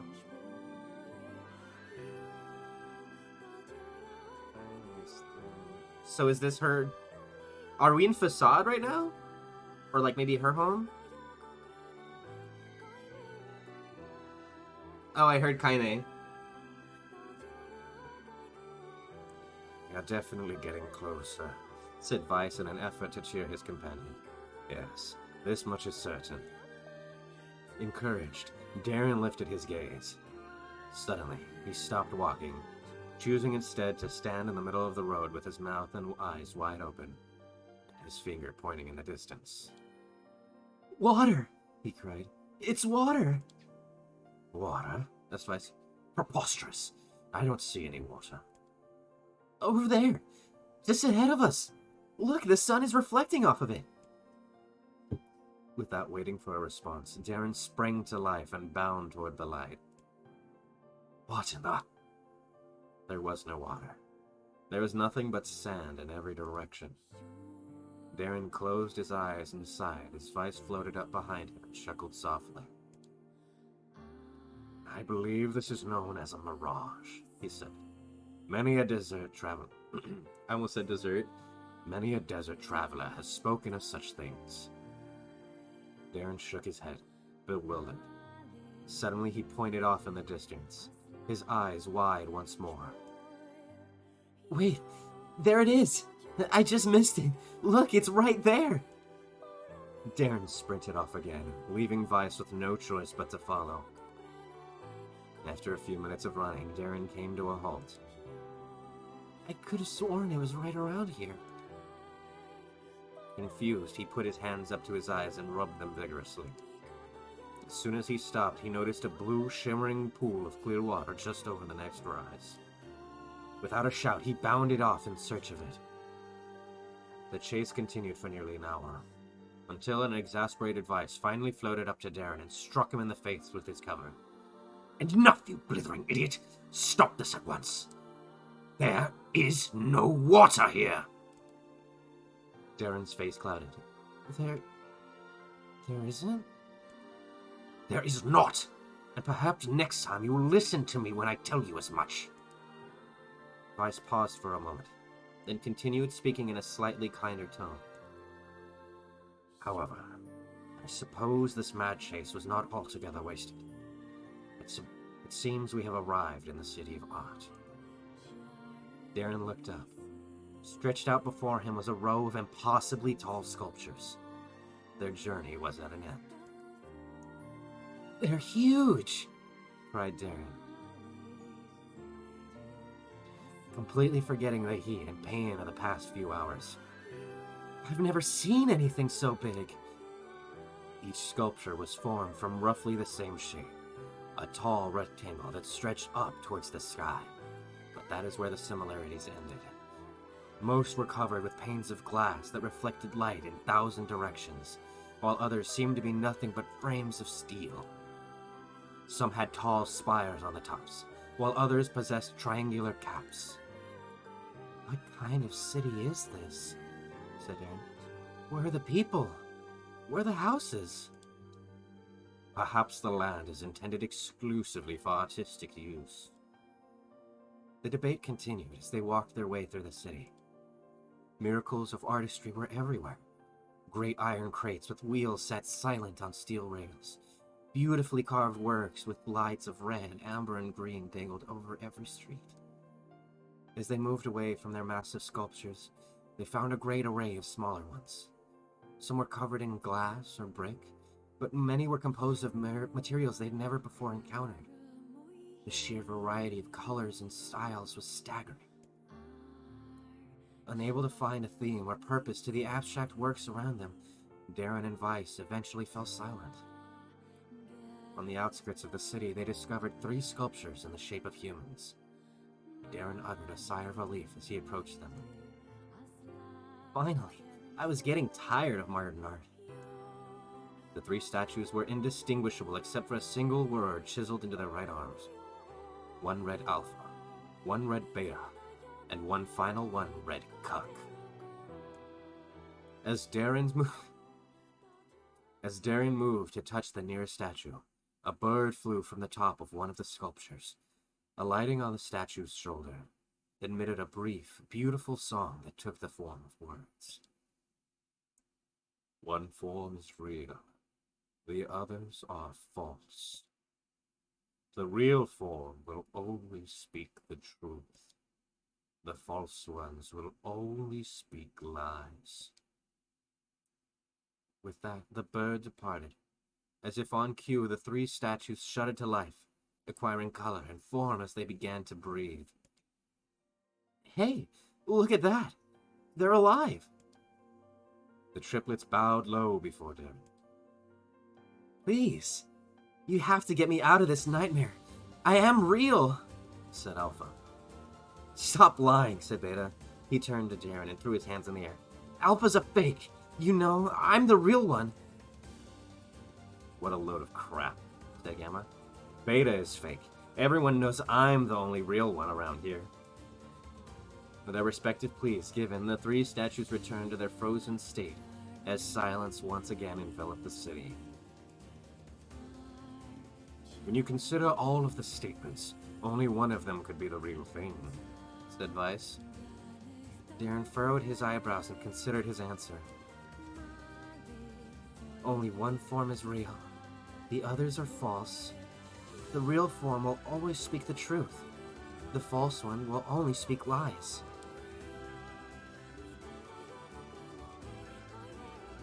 Fuck, what did they say? Fuck, okay, so Alpha said, I'm real, I need to get out of here. Beta said, don't lie. Gamma was like, Beta lies, everyone knows I'm the real one.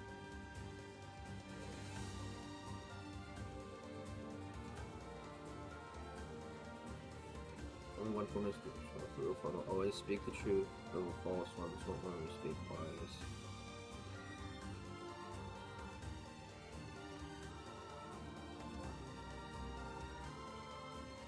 Ah, fuck. Hold on. I gotta think about this. Damn. My brain is so smooth right now.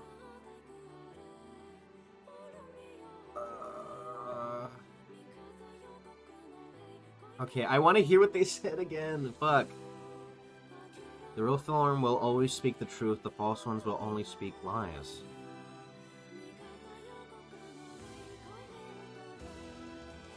So Alpha is like, no penalty for getting it wrong?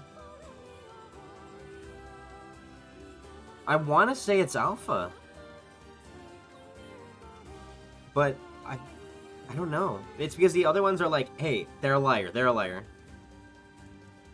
I know, it's going in. The real one is Alpha. The eyes of the statue shone with an eerie light. The light grew stronger and stronger, until Darren and Weiss were forced to turn away.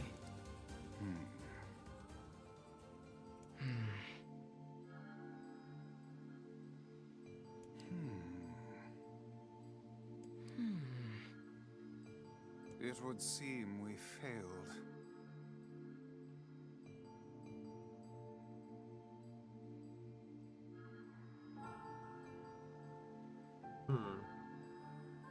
Yeah. We'd best act more carefully next time. This is the worst job ever. And you said no penalty! You said no ouchies!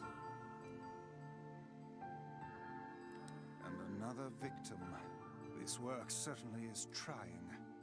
Oh, wait, are we gonna have to read all of that again? I figured a book like you would be into all this word stuff, Weiss. even I have my exception. Bro, don't start me from the top. Okay. Anyways, so in my best narrator voice, a colony what do you think? Guys, what is when I feel mirage, when you he's walking through the sand and it goes.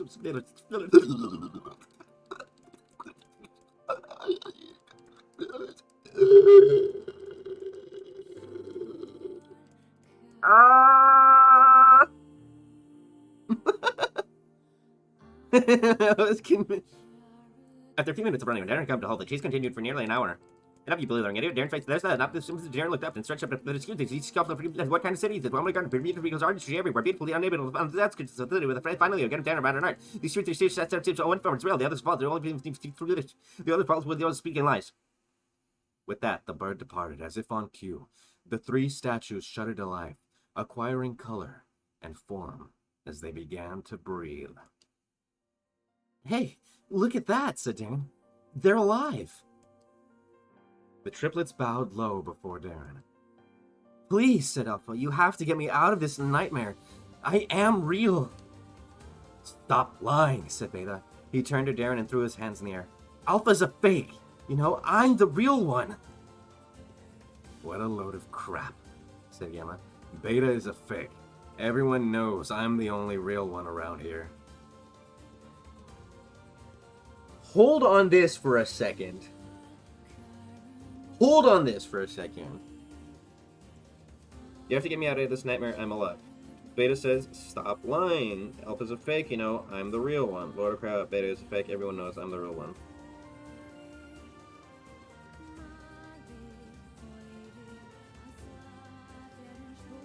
So Beta says that Alpha is lying, and Gamma says that Beta is lying. So I feel like we could just go ahead and like turn it back down and say that it's Gamma.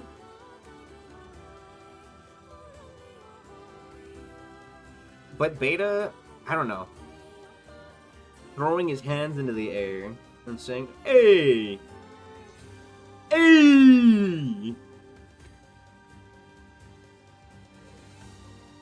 I don't know, they're a little bit more animated.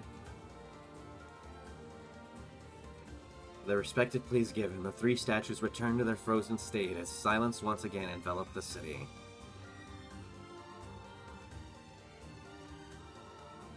When you consider all the statements, only one of them could be the real thing. Oh, I read that as Darren. Hold on. One form is real, the others are false. The real form will always speak the truth. The false ones will only speak lies.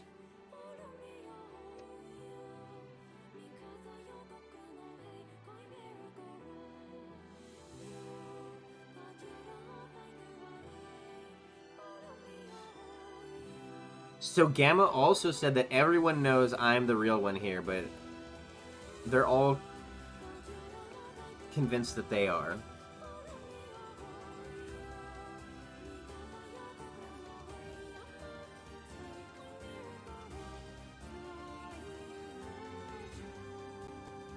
I guess we can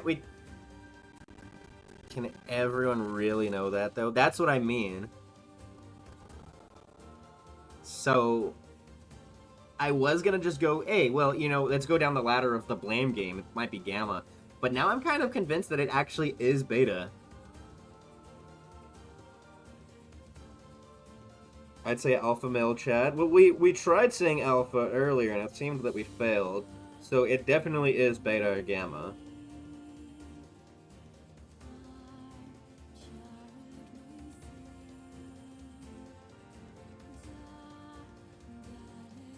But yeah, that's kind of what that's the vernacular that Gamma chose was very like hyperbolized. He definitely sounded like he was kind of being it could never be the beta male cut. I don't know, man.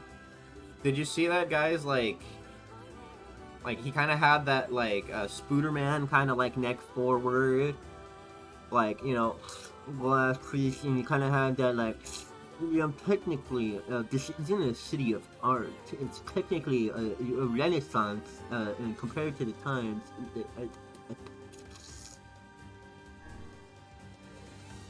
I think it is the beta. You're not that guy, pal. Trust me. You're not that guy. You know what? It is what it is, brother. I see it. Real recognize real. Cup gang. Wait, I mean... Though Darren's voice betrayed a notable lack of confidence, he was relieved to see Weiss nodding at him. If Alpha were telling the truth, began Weiss in the dry tones of a lecture, Beta and Gamma would be fakes. But in that case, Gamma's claim that Beta is a fake would be the truth, even though Gamma is a liar. Therefore, that theory crumbles. Now let us presume that Gamma spoke the truth. That makes Alpha and Beta liars. In this situation, however, Beta is calling Alpha a liar, which would leave us with two statues telling the truth. Finally, let us assume that Beta is telling the truth. If so, Alpha and Gamma's lies would make sense. Therefore, Beta must be real. As Weiss finished his explanation, Alpha and Gamma crumbled soundlessly into dust, while Beta sprang to life once more. Congratulations, villager, said Weiss in a cheerful tone. The time to awaken has arrived. Thank you for saving me, cried the villager. He dropped to his knees and bowed his head as low as it could go before an uncomfortable Darren pulled him to his feet. Why did you have a dream like this? Asked Weiss. Have you been to this city before? The villager slowly looked around at the bizarre objects and sculptures that dotted the landscape, then shook his head. I don't think so. I mean, it's impossible, right? There's no way I could have ever been to a place like this. But at the same time, I feel like I've seen it before. Deja vu, muttered Darren. Just like the mayor. The vague sense of unease that struck Darren during the mayor's dream spread once more through his mind. That was rough. I am positive I have seen that place before. Okay, that's enough. Don't need you getting all weird on me too. Full disclosure. The city they were describing reminds me of the city from 1,200 years ago. Insert flashback scene from earlier. Whenever they were just like, 1,200 years later.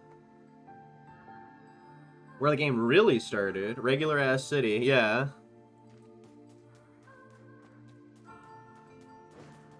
Alright. One last person. Let's dive deep, babies. Let's see what they got for us. This person must be dreaming too. It would appear that way, yes.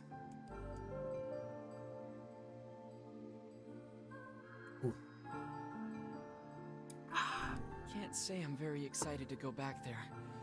That dream world sort of creeps me out. Perhaps you should spend less time complaining and more time getting on with the mission. Jeez, Weiss, okay. I just don't want to have to run through a fucking desert again. That was very exhausting, brother. Yeah. I breathe air scented with death and resist the urge to laugh. For I know it will make sound. Wait, hold on. Wait. I breathe air scented with death and resist the urge to laugh.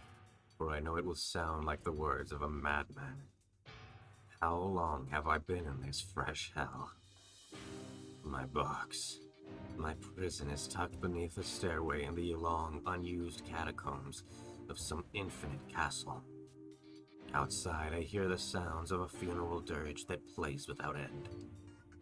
Light has no place here. Wind is a forgotten friend. I pray for death to come, but he forsakes me. Time passes. An eternity slips by in a single tick of the clock.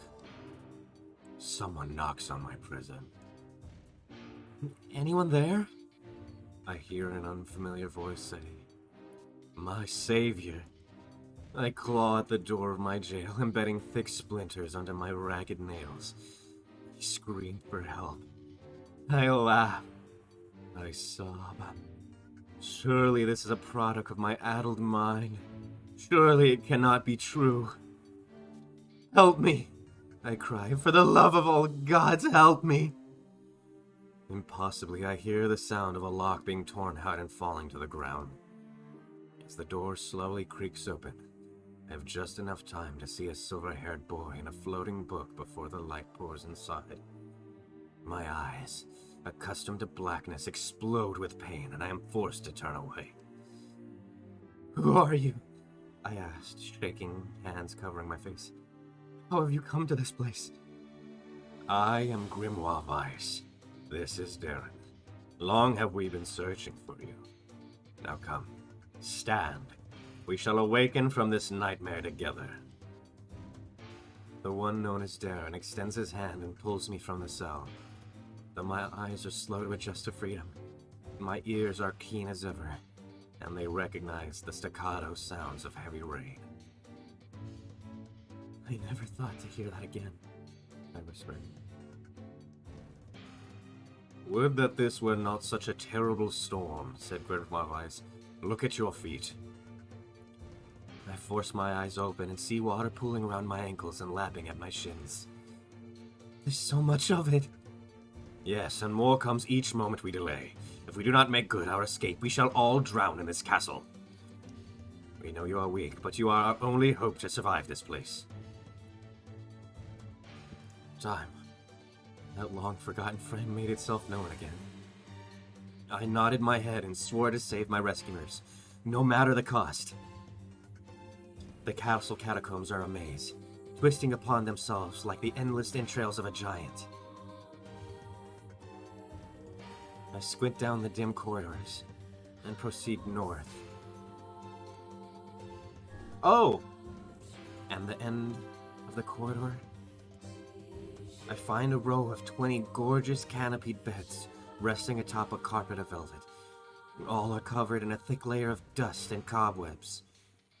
Searching for the door to the next room, I come across a shapeless mass of gray matter. It has been shoved against the side of the wall, and despite my fever, I think I see the outlines of a door just beyond. When I reach out a finger and touch the piece of the mass, it turns to dust and drifts away in the wind. Realization slowly dawns, and I fall to my knees and weep.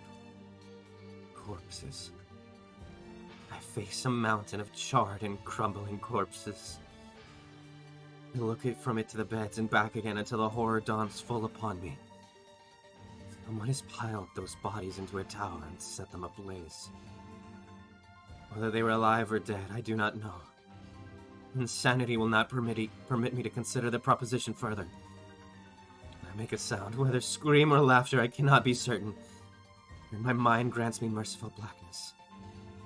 I find myself opening the door and leaving the most terrible of rooms. I squint down the dim corridors. Proceed east.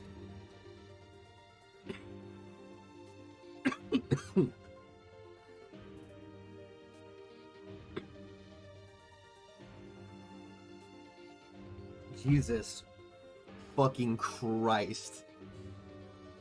This guy's dream sounds fucked. Ooh. Yeah, we gotta head east, because we went west, we'd be going back.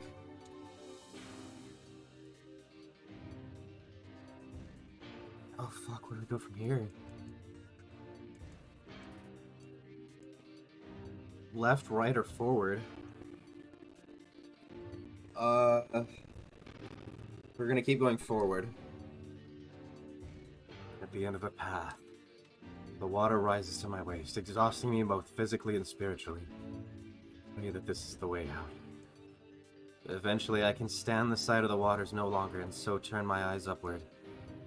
Imagine my surprise when I see a series of paintings hanging on the faded plaster wall.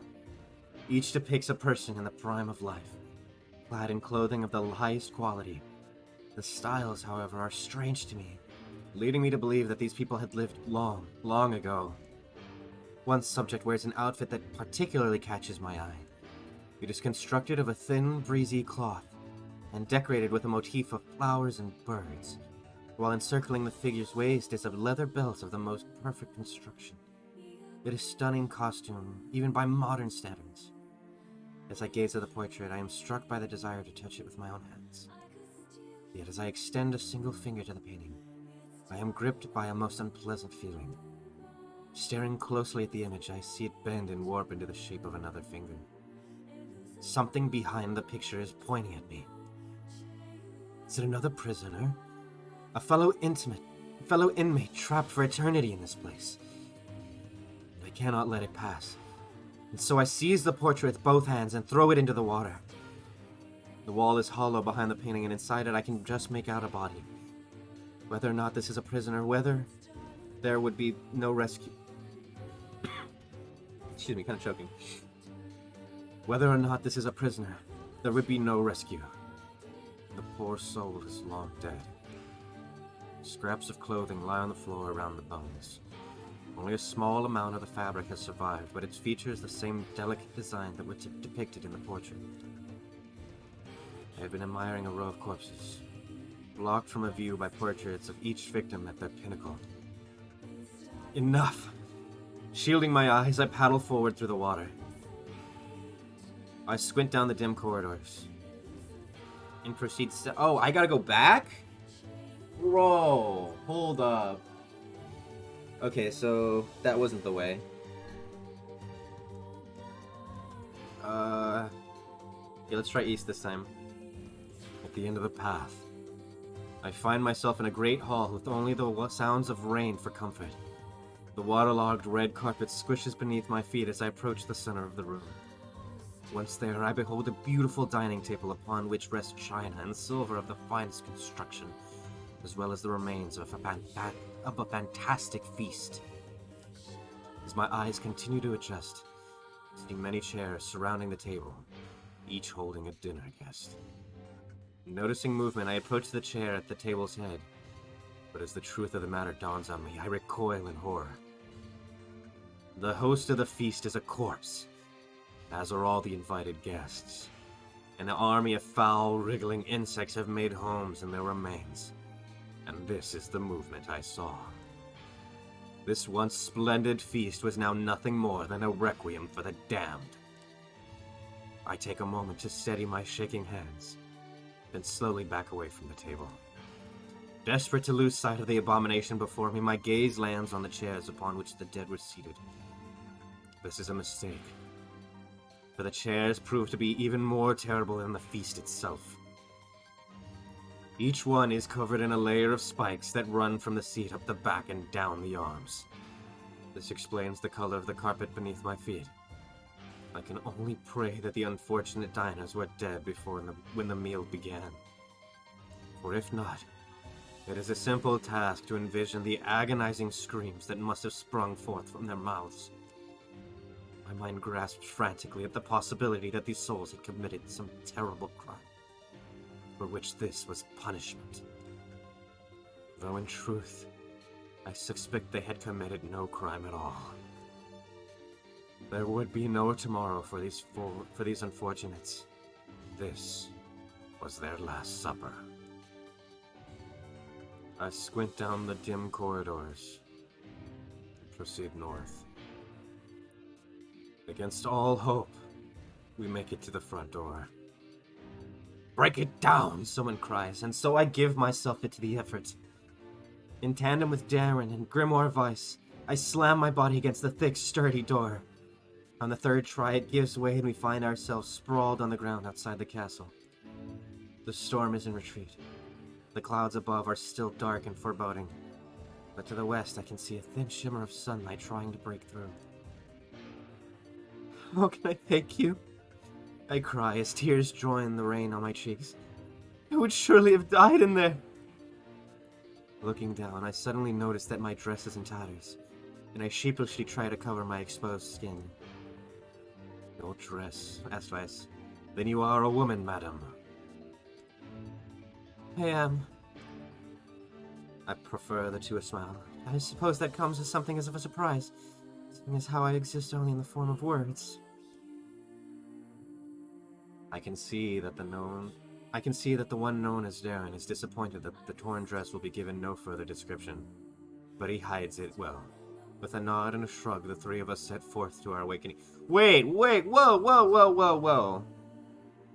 This game is sus, bro. I was low-key like, hey, so, like, where's it torn, though? No? No, nothing? Okay. But behind us, an awakening of another kind is taking place. Black smoke fills the abandoned castle, providing the countless damned souls inside with their final shroud. After a moment, the castle's windows shatter with a mighty roar. A fresh breeze blows through the hallways and corridors, clearing the smoke away for good.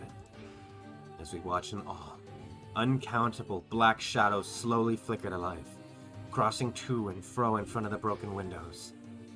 The castle's dead have awakened to their new life as shades. I knew it! I called it! I knew it! Dead people are shades. Shades are dead people. You have anything to say about that? Hopefully there will be no labyrinth next time. Oh, but yeah, no, her dress isn't all fucked up anymore. She, like, looks like... I like the shawl. I hear that. Okay, there. Now all the villagers can wake up, right? Yes, if the mayor's assumption was correct. I think I have had enough wordplay to last a lifetime. Thank you very much. I mean, this was all very, like, intriguing. I loved narrating. I hope y'all liked that as much as I did. I hope y'all were enthralled, because I know I was. You're telling me. Anyway, let's go see the mayor. But yeah, no, I'm definitely, I want to save my, my dialogue for a little farther and fewer between. Narrating a game is fun, but, like, actually being the narrator is crazy. Oh, how wonderful. Thank you so much. I was kind of doing his voice. I was kind of, it's almost like an incel Nixon. Shades aren't dead people, that's a red herring. Okay, well, thanks for letting me know, because that definitely fucking got me. Here, I have something for you. Obtain the one-handed sword, Faith. Wow, this looks valuable. I can really have it? Shout out. Of course. It's apparently a weapon of some renown, but we have little use for it. You give me a legendary sword and a sealed verse? Bro, shout out. We are just absolutely killing it this stream. Well, we appreciate it. Thank you again for everything. Of course. Alright, I gotta check out this sword real quick.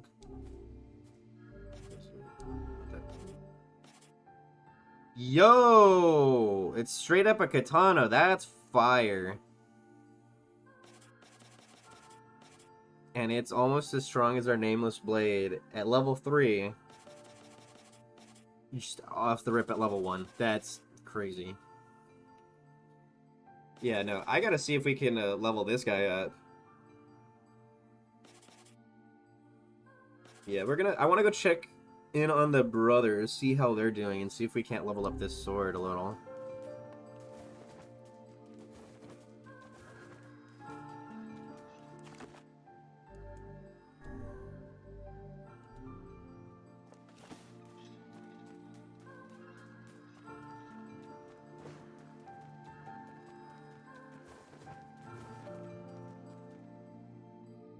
That honestly was just kind of like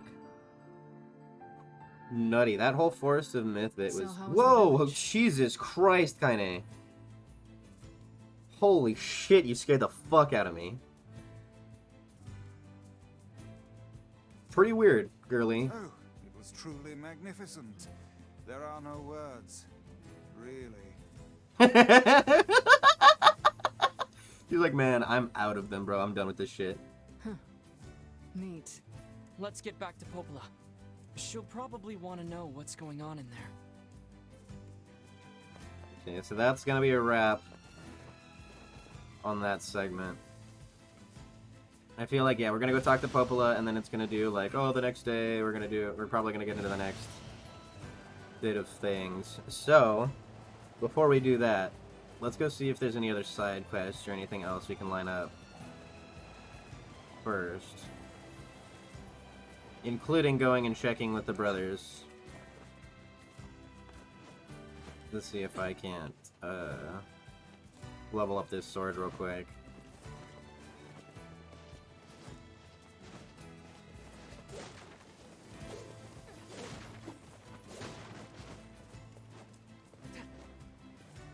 See if I can.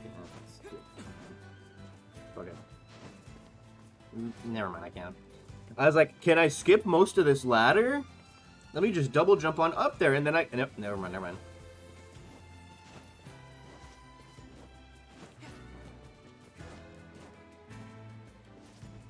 Well, I mean, I guess you can jump up with the single, but the double... He's not gonna grab the ladder mid front flip. He's not gonna, like, break his tuck. There's no, front flip cancels to ladder grab mechanics, I don't think. I think, honestly, that's kind of some lost tech. I think they could have really added that to their repertoire and really seen, you know, some real community support in that one. The ladder cancel would have been great, but I don't know. You live and you learn. Maybe they have it in Automata. We'll see now. We'll see when we get there.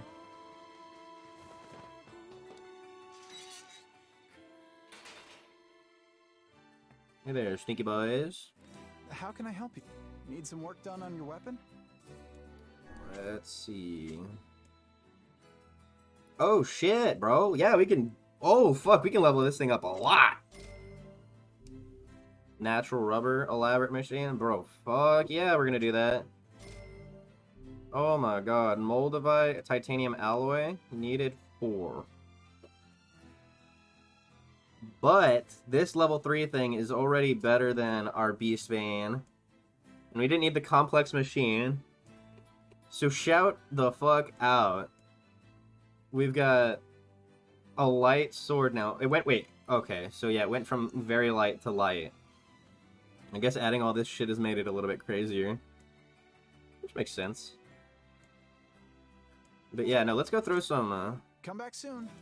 Let's go throw some words on there. Let's go throw some respect on that thing.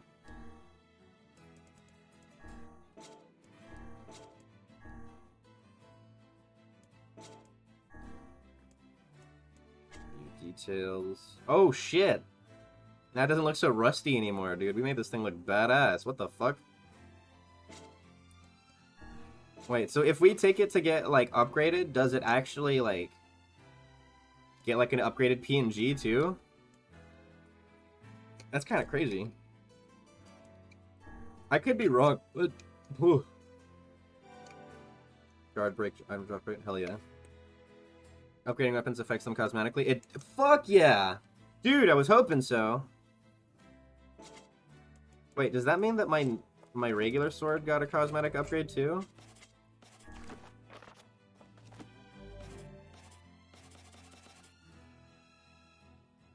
I don't remember what it looked like before, so probably. Lily Leaf Sword, Nirvana Dagger, Moonrise. I kind of want to level up some of these other things now, too, just to see how they change. Need some work done on your weapon? Forging Nirvana and Moonrise. But I need a titanium alloy for bow.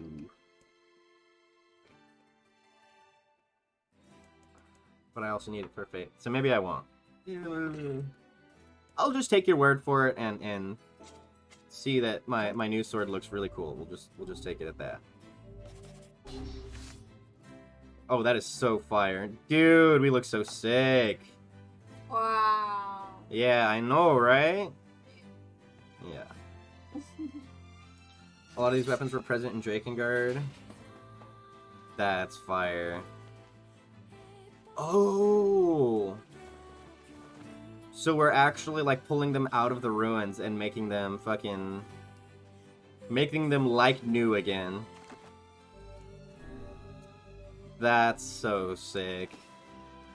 So yeah, probably... Yeah, so if we'd played Drakengard when we got this sword, and he's like, yeah, it's got some, notoriety to it, we'd probably know what he was talking about. Fire. Okay, yeah, we gotta go check this thing out. I gotta go swing on some people now. I'm gonna go fuck around and find out.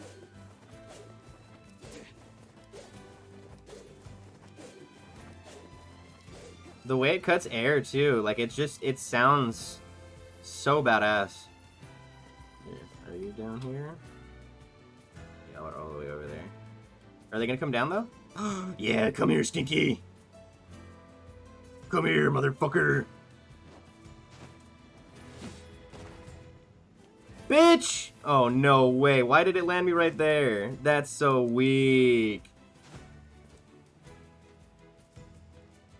They were canonically dropped by Kaim and left all over the land over the centuries. Yeah, Kaim's the guy who had the fucking sealed verse on his tongue, right? Or the bond thing that made him a mute. Dude, we are absolutely chomping away at these guys.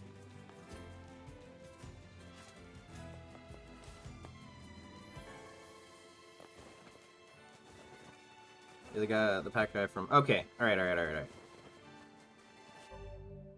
Well, if that's the case, hold on. Open this... Wait, few details. A sword carried by the world's most... A sword carried by the world's most loyal servant. Like that loyalty, the sword's blade is straight and true. Interesting. A sword that bears a beastly motif in short, thin blade seems eager to vanish from sight. Oh, wait, story. Oh, dude, this is cool. Hold up. Long, long ago, in a faraway kingdom, there lived 3 brothers. The middle brother was a famous general who commanded a vast army. People everywhere were terrified of his troops, for they were the most violent indeed. Okay, Faith. Oh, dude, this is sick. I'm so ready for this. There was once a famous poet in a land to the far, far east. Now in his twilight years, his ability had withered such that he could no longer craft a single stanza or verse. The poor poet spent every moment racked with sorrow for what had been lost. But one day, a monk appeared by his side, gently placed a blade in his hand, and imparted the following words. Ill won by this blade for 1 poem, and 2 for 2 in kind, the likes of which will be more splendid than any this world has ever heard. Clinging to the monk's word, the man waited for the cover of darkness, and cut down a man he encountered by the roadside. The following day he wrote a most beautiful poem, instantly reclaiming the fame and prosperity he had lost. The poet went to kill 2 in succession. He killed one and wrote a poem, and then killed again and wrote another, rising to almost dazzling levels of wealth and renown. But soon he became obsessed with knowing how splendid a poem he might write if he were to kill someone precious to him.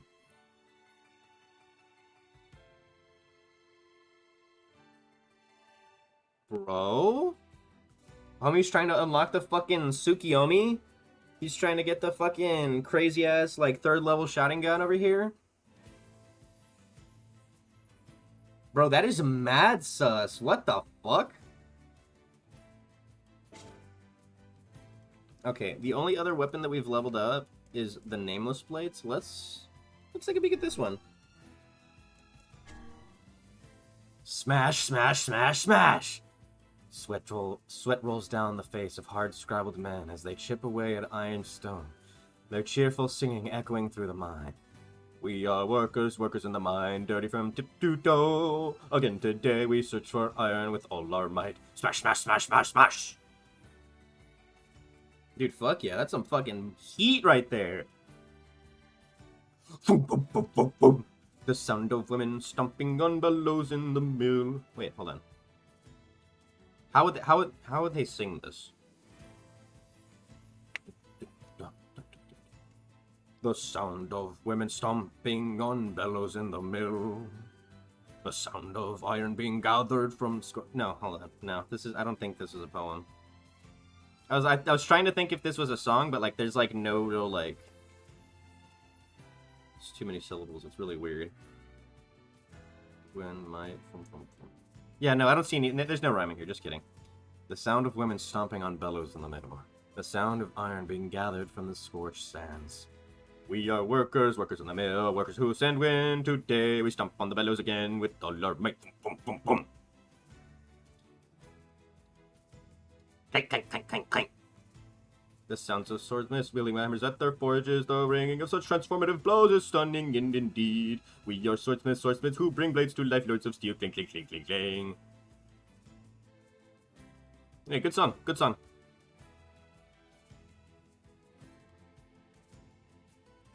Dude, the story is shit! This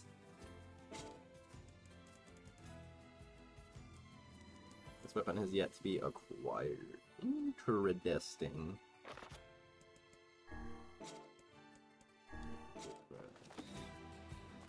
Interesting.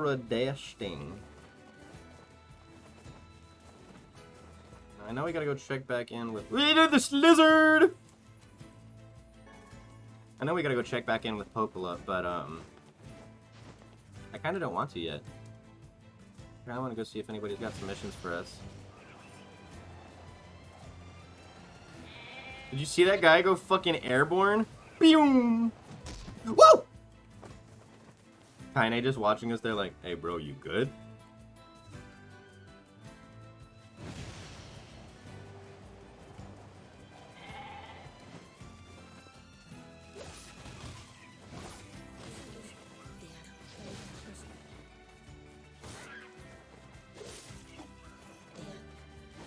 Whoa, hey, hold up. Where'd you come from?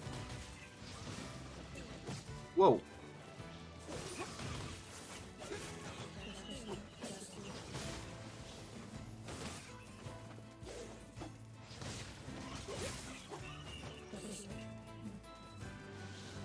Where'd you go? Where'd you go? Where are ya? Where are ya, stinky little bitch? You!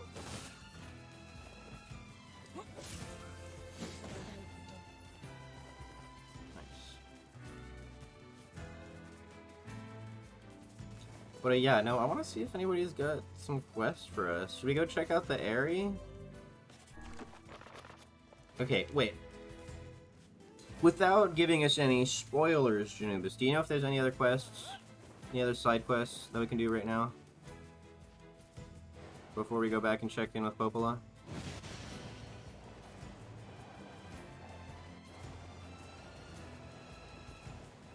I'm just gonna go take a quick peek.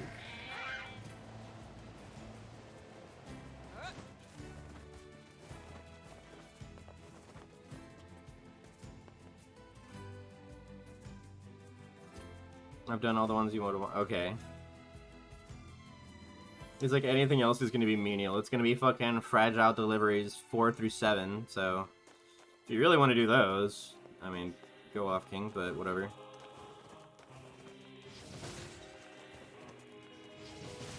Imagine. That would be atrocious, dude. You know, the next time I go and someone's like, hey bro, can you make this delivery for me? I'm just gonna save scum. If that's an option, I'm just gonna save scum. Because I don't want to.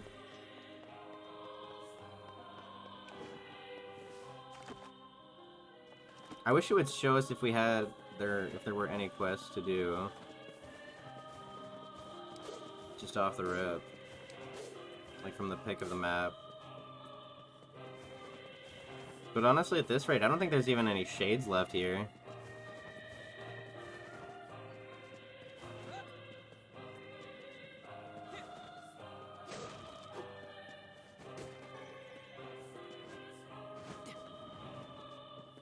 It's Kaine! The Fiend Lord the Shade here! If only we possessed half the courage that Kaine has shown. Okay, so some of these people are like... It's all her fault.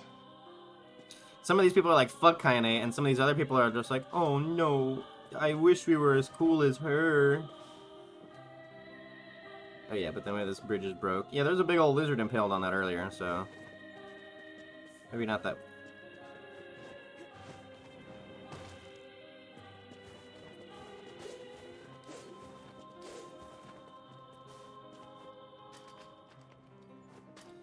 Yeah, alright, so nothing in the area. And I don't know what's in the other direction on the world map. Is there a way to access? No.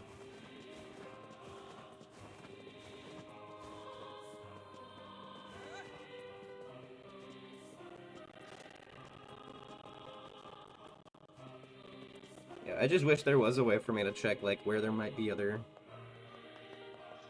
side quests or things to do before I go and, like, walk my happy ass through an entire village.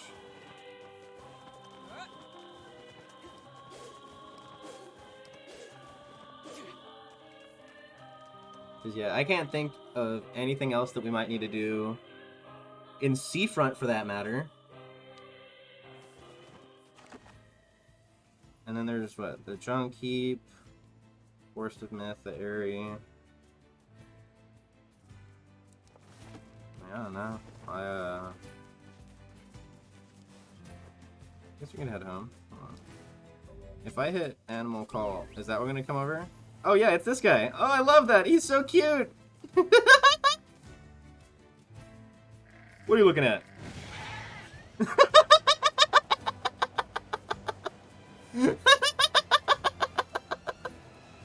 Holy shit. It looked like the shades were about to wage war on those sheep. And I was just like, excuse me, passing through.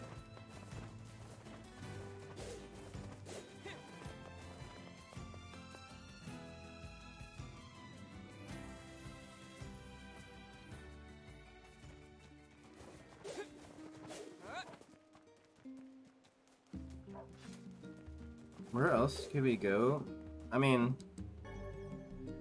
do we go all the way to Facade and check too?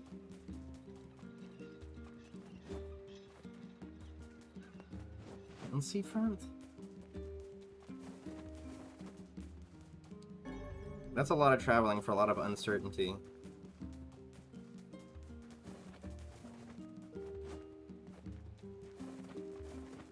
I think, yeah, we'll just go talk to Popola.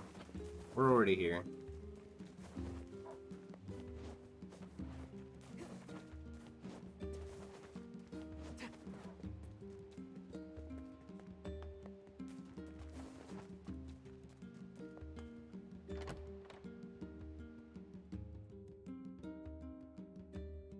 Better start working on this new secret recipe. I just hope it's not like the cake like last time, or the fucking... What did she feed us? The stew? The fucking goop?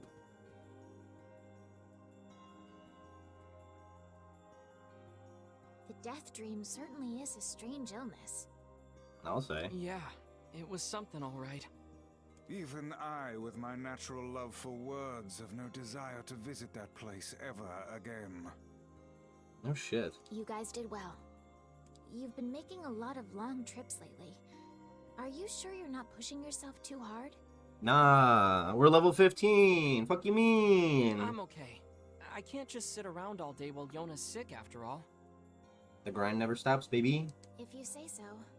So, anything I can do for you? Right back to work. Well, I suppose there is one thing I could use a hand with. Have you heard about our plans to repair the canal? The work probably won't happen for a while, but once it's done, we can use the canal for trade and travel and all kinds of useful things. I knew it! The little boats! The little boats, we can fast travel soon! Unfortunately, however, we're a bit behind schedule at the moment. Oh, fuck yeah! If you're willing to help out, I'd really appreciate it. No problem. What do you need? Great.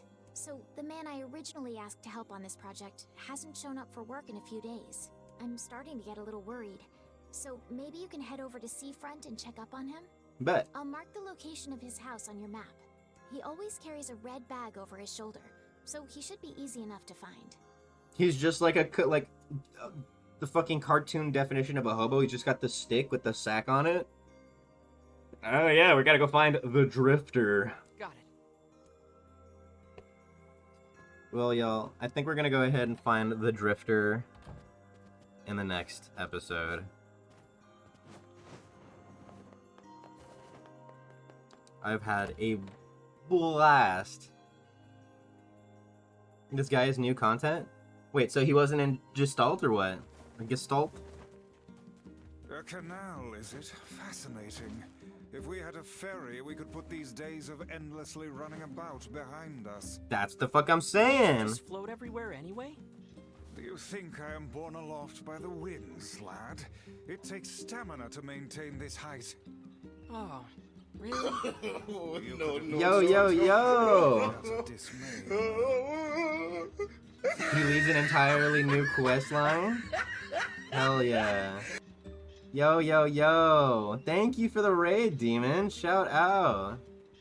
Welcome, homies. Brother, it was cut content. Gotcha. Welcome, raiders. How is everybody? Thank you for the shout out. Ooh. You're playing some Soma? That's hard. Soma is goated. And nice kill. So that's you beating Cuphead right there? That's fire. That's a clip for the century, brother. Some of these nuts. No, that's a great game, dude. How are you liking it?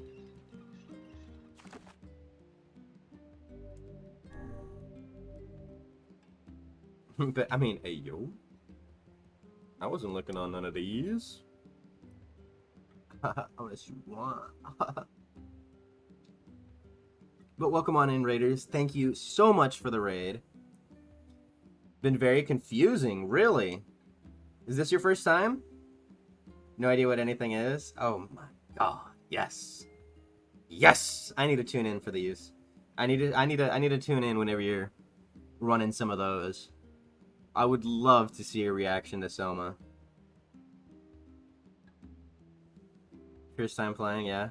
Fuck yeah, dude. I was trying to replay it last Halloween because it was one of the first games that I played on stream. And yeah, it still scared me just as much.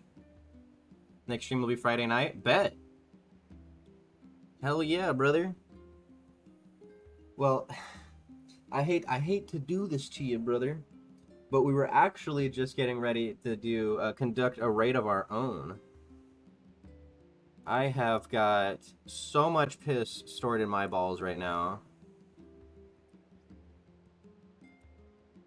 My balls are so full of piss, and we gotta drain them.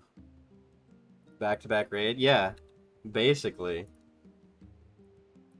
You're hungry? Oh yeah.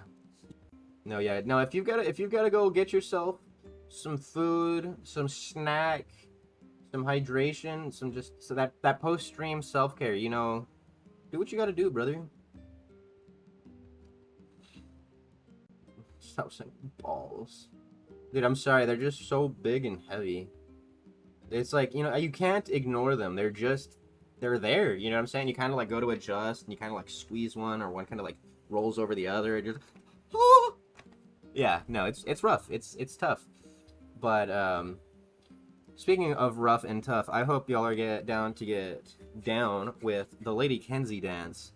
Because we're gonna go raid Lady Kenzie. She is a fantastic VTuber who's always playing something interesting. It looks like they're playing some Dead by Daylight right now. They are a fan of the spoops. So, we're gonna go from Soma to NieR to Dead by Daylight. If you were already a fan of the spoops, here you go. Getting some more right there for you. Also, you got an echo? I did. Wait, I got an echo? Can you hear an echo? Anyways. Echo some of these. On into that stream. Go show yourself some love. Go show Lady Kenzie some love. And we'll be back again tomorrow with some Wing It Wednesday. We're going to be playing some Hades. We're going to be doing some art. We're going to be, I mean, fuck it, winging it. We might not do either of those things. We might be doing something completely different. Find out tomorrow, 6 p.m. CST. Until then, Y'all stay safe and have a good night. On just about anywhere. Yum. That's right. Sun is delicious, and you can get it in a variety of flavors, colors, smells, and, well, just about anywhere. That's right. Go to your local playground today. You can find some shifty man in a trench coat. That's right. The one that your parents told you to stay away from. Well, I'll tell you what. He's got the good stuff. Or call in today at twitch.tv/DarrHerr and hit subscribe for your local daily dose of sun. You'll wear the ahegao for me? Go off, Pink. Go off, legend. I'm flattered, truly. Honestly. Alright, everyone, all together. Hit your full ahegao real quick. Right now, ready, go. No, I'm just thought. There's not enough channel points for y'all to redeem for me to do that. I think the only one that would have enough channel points to make me do something like that is SPs. Man's been here since the dawn of time. The dawn of Darren. He was there at my birth. Nay, at my conception. He was there. He told my parents to get together. Him and my dad shared lockers. They were locker neighbors. And he's like, hey,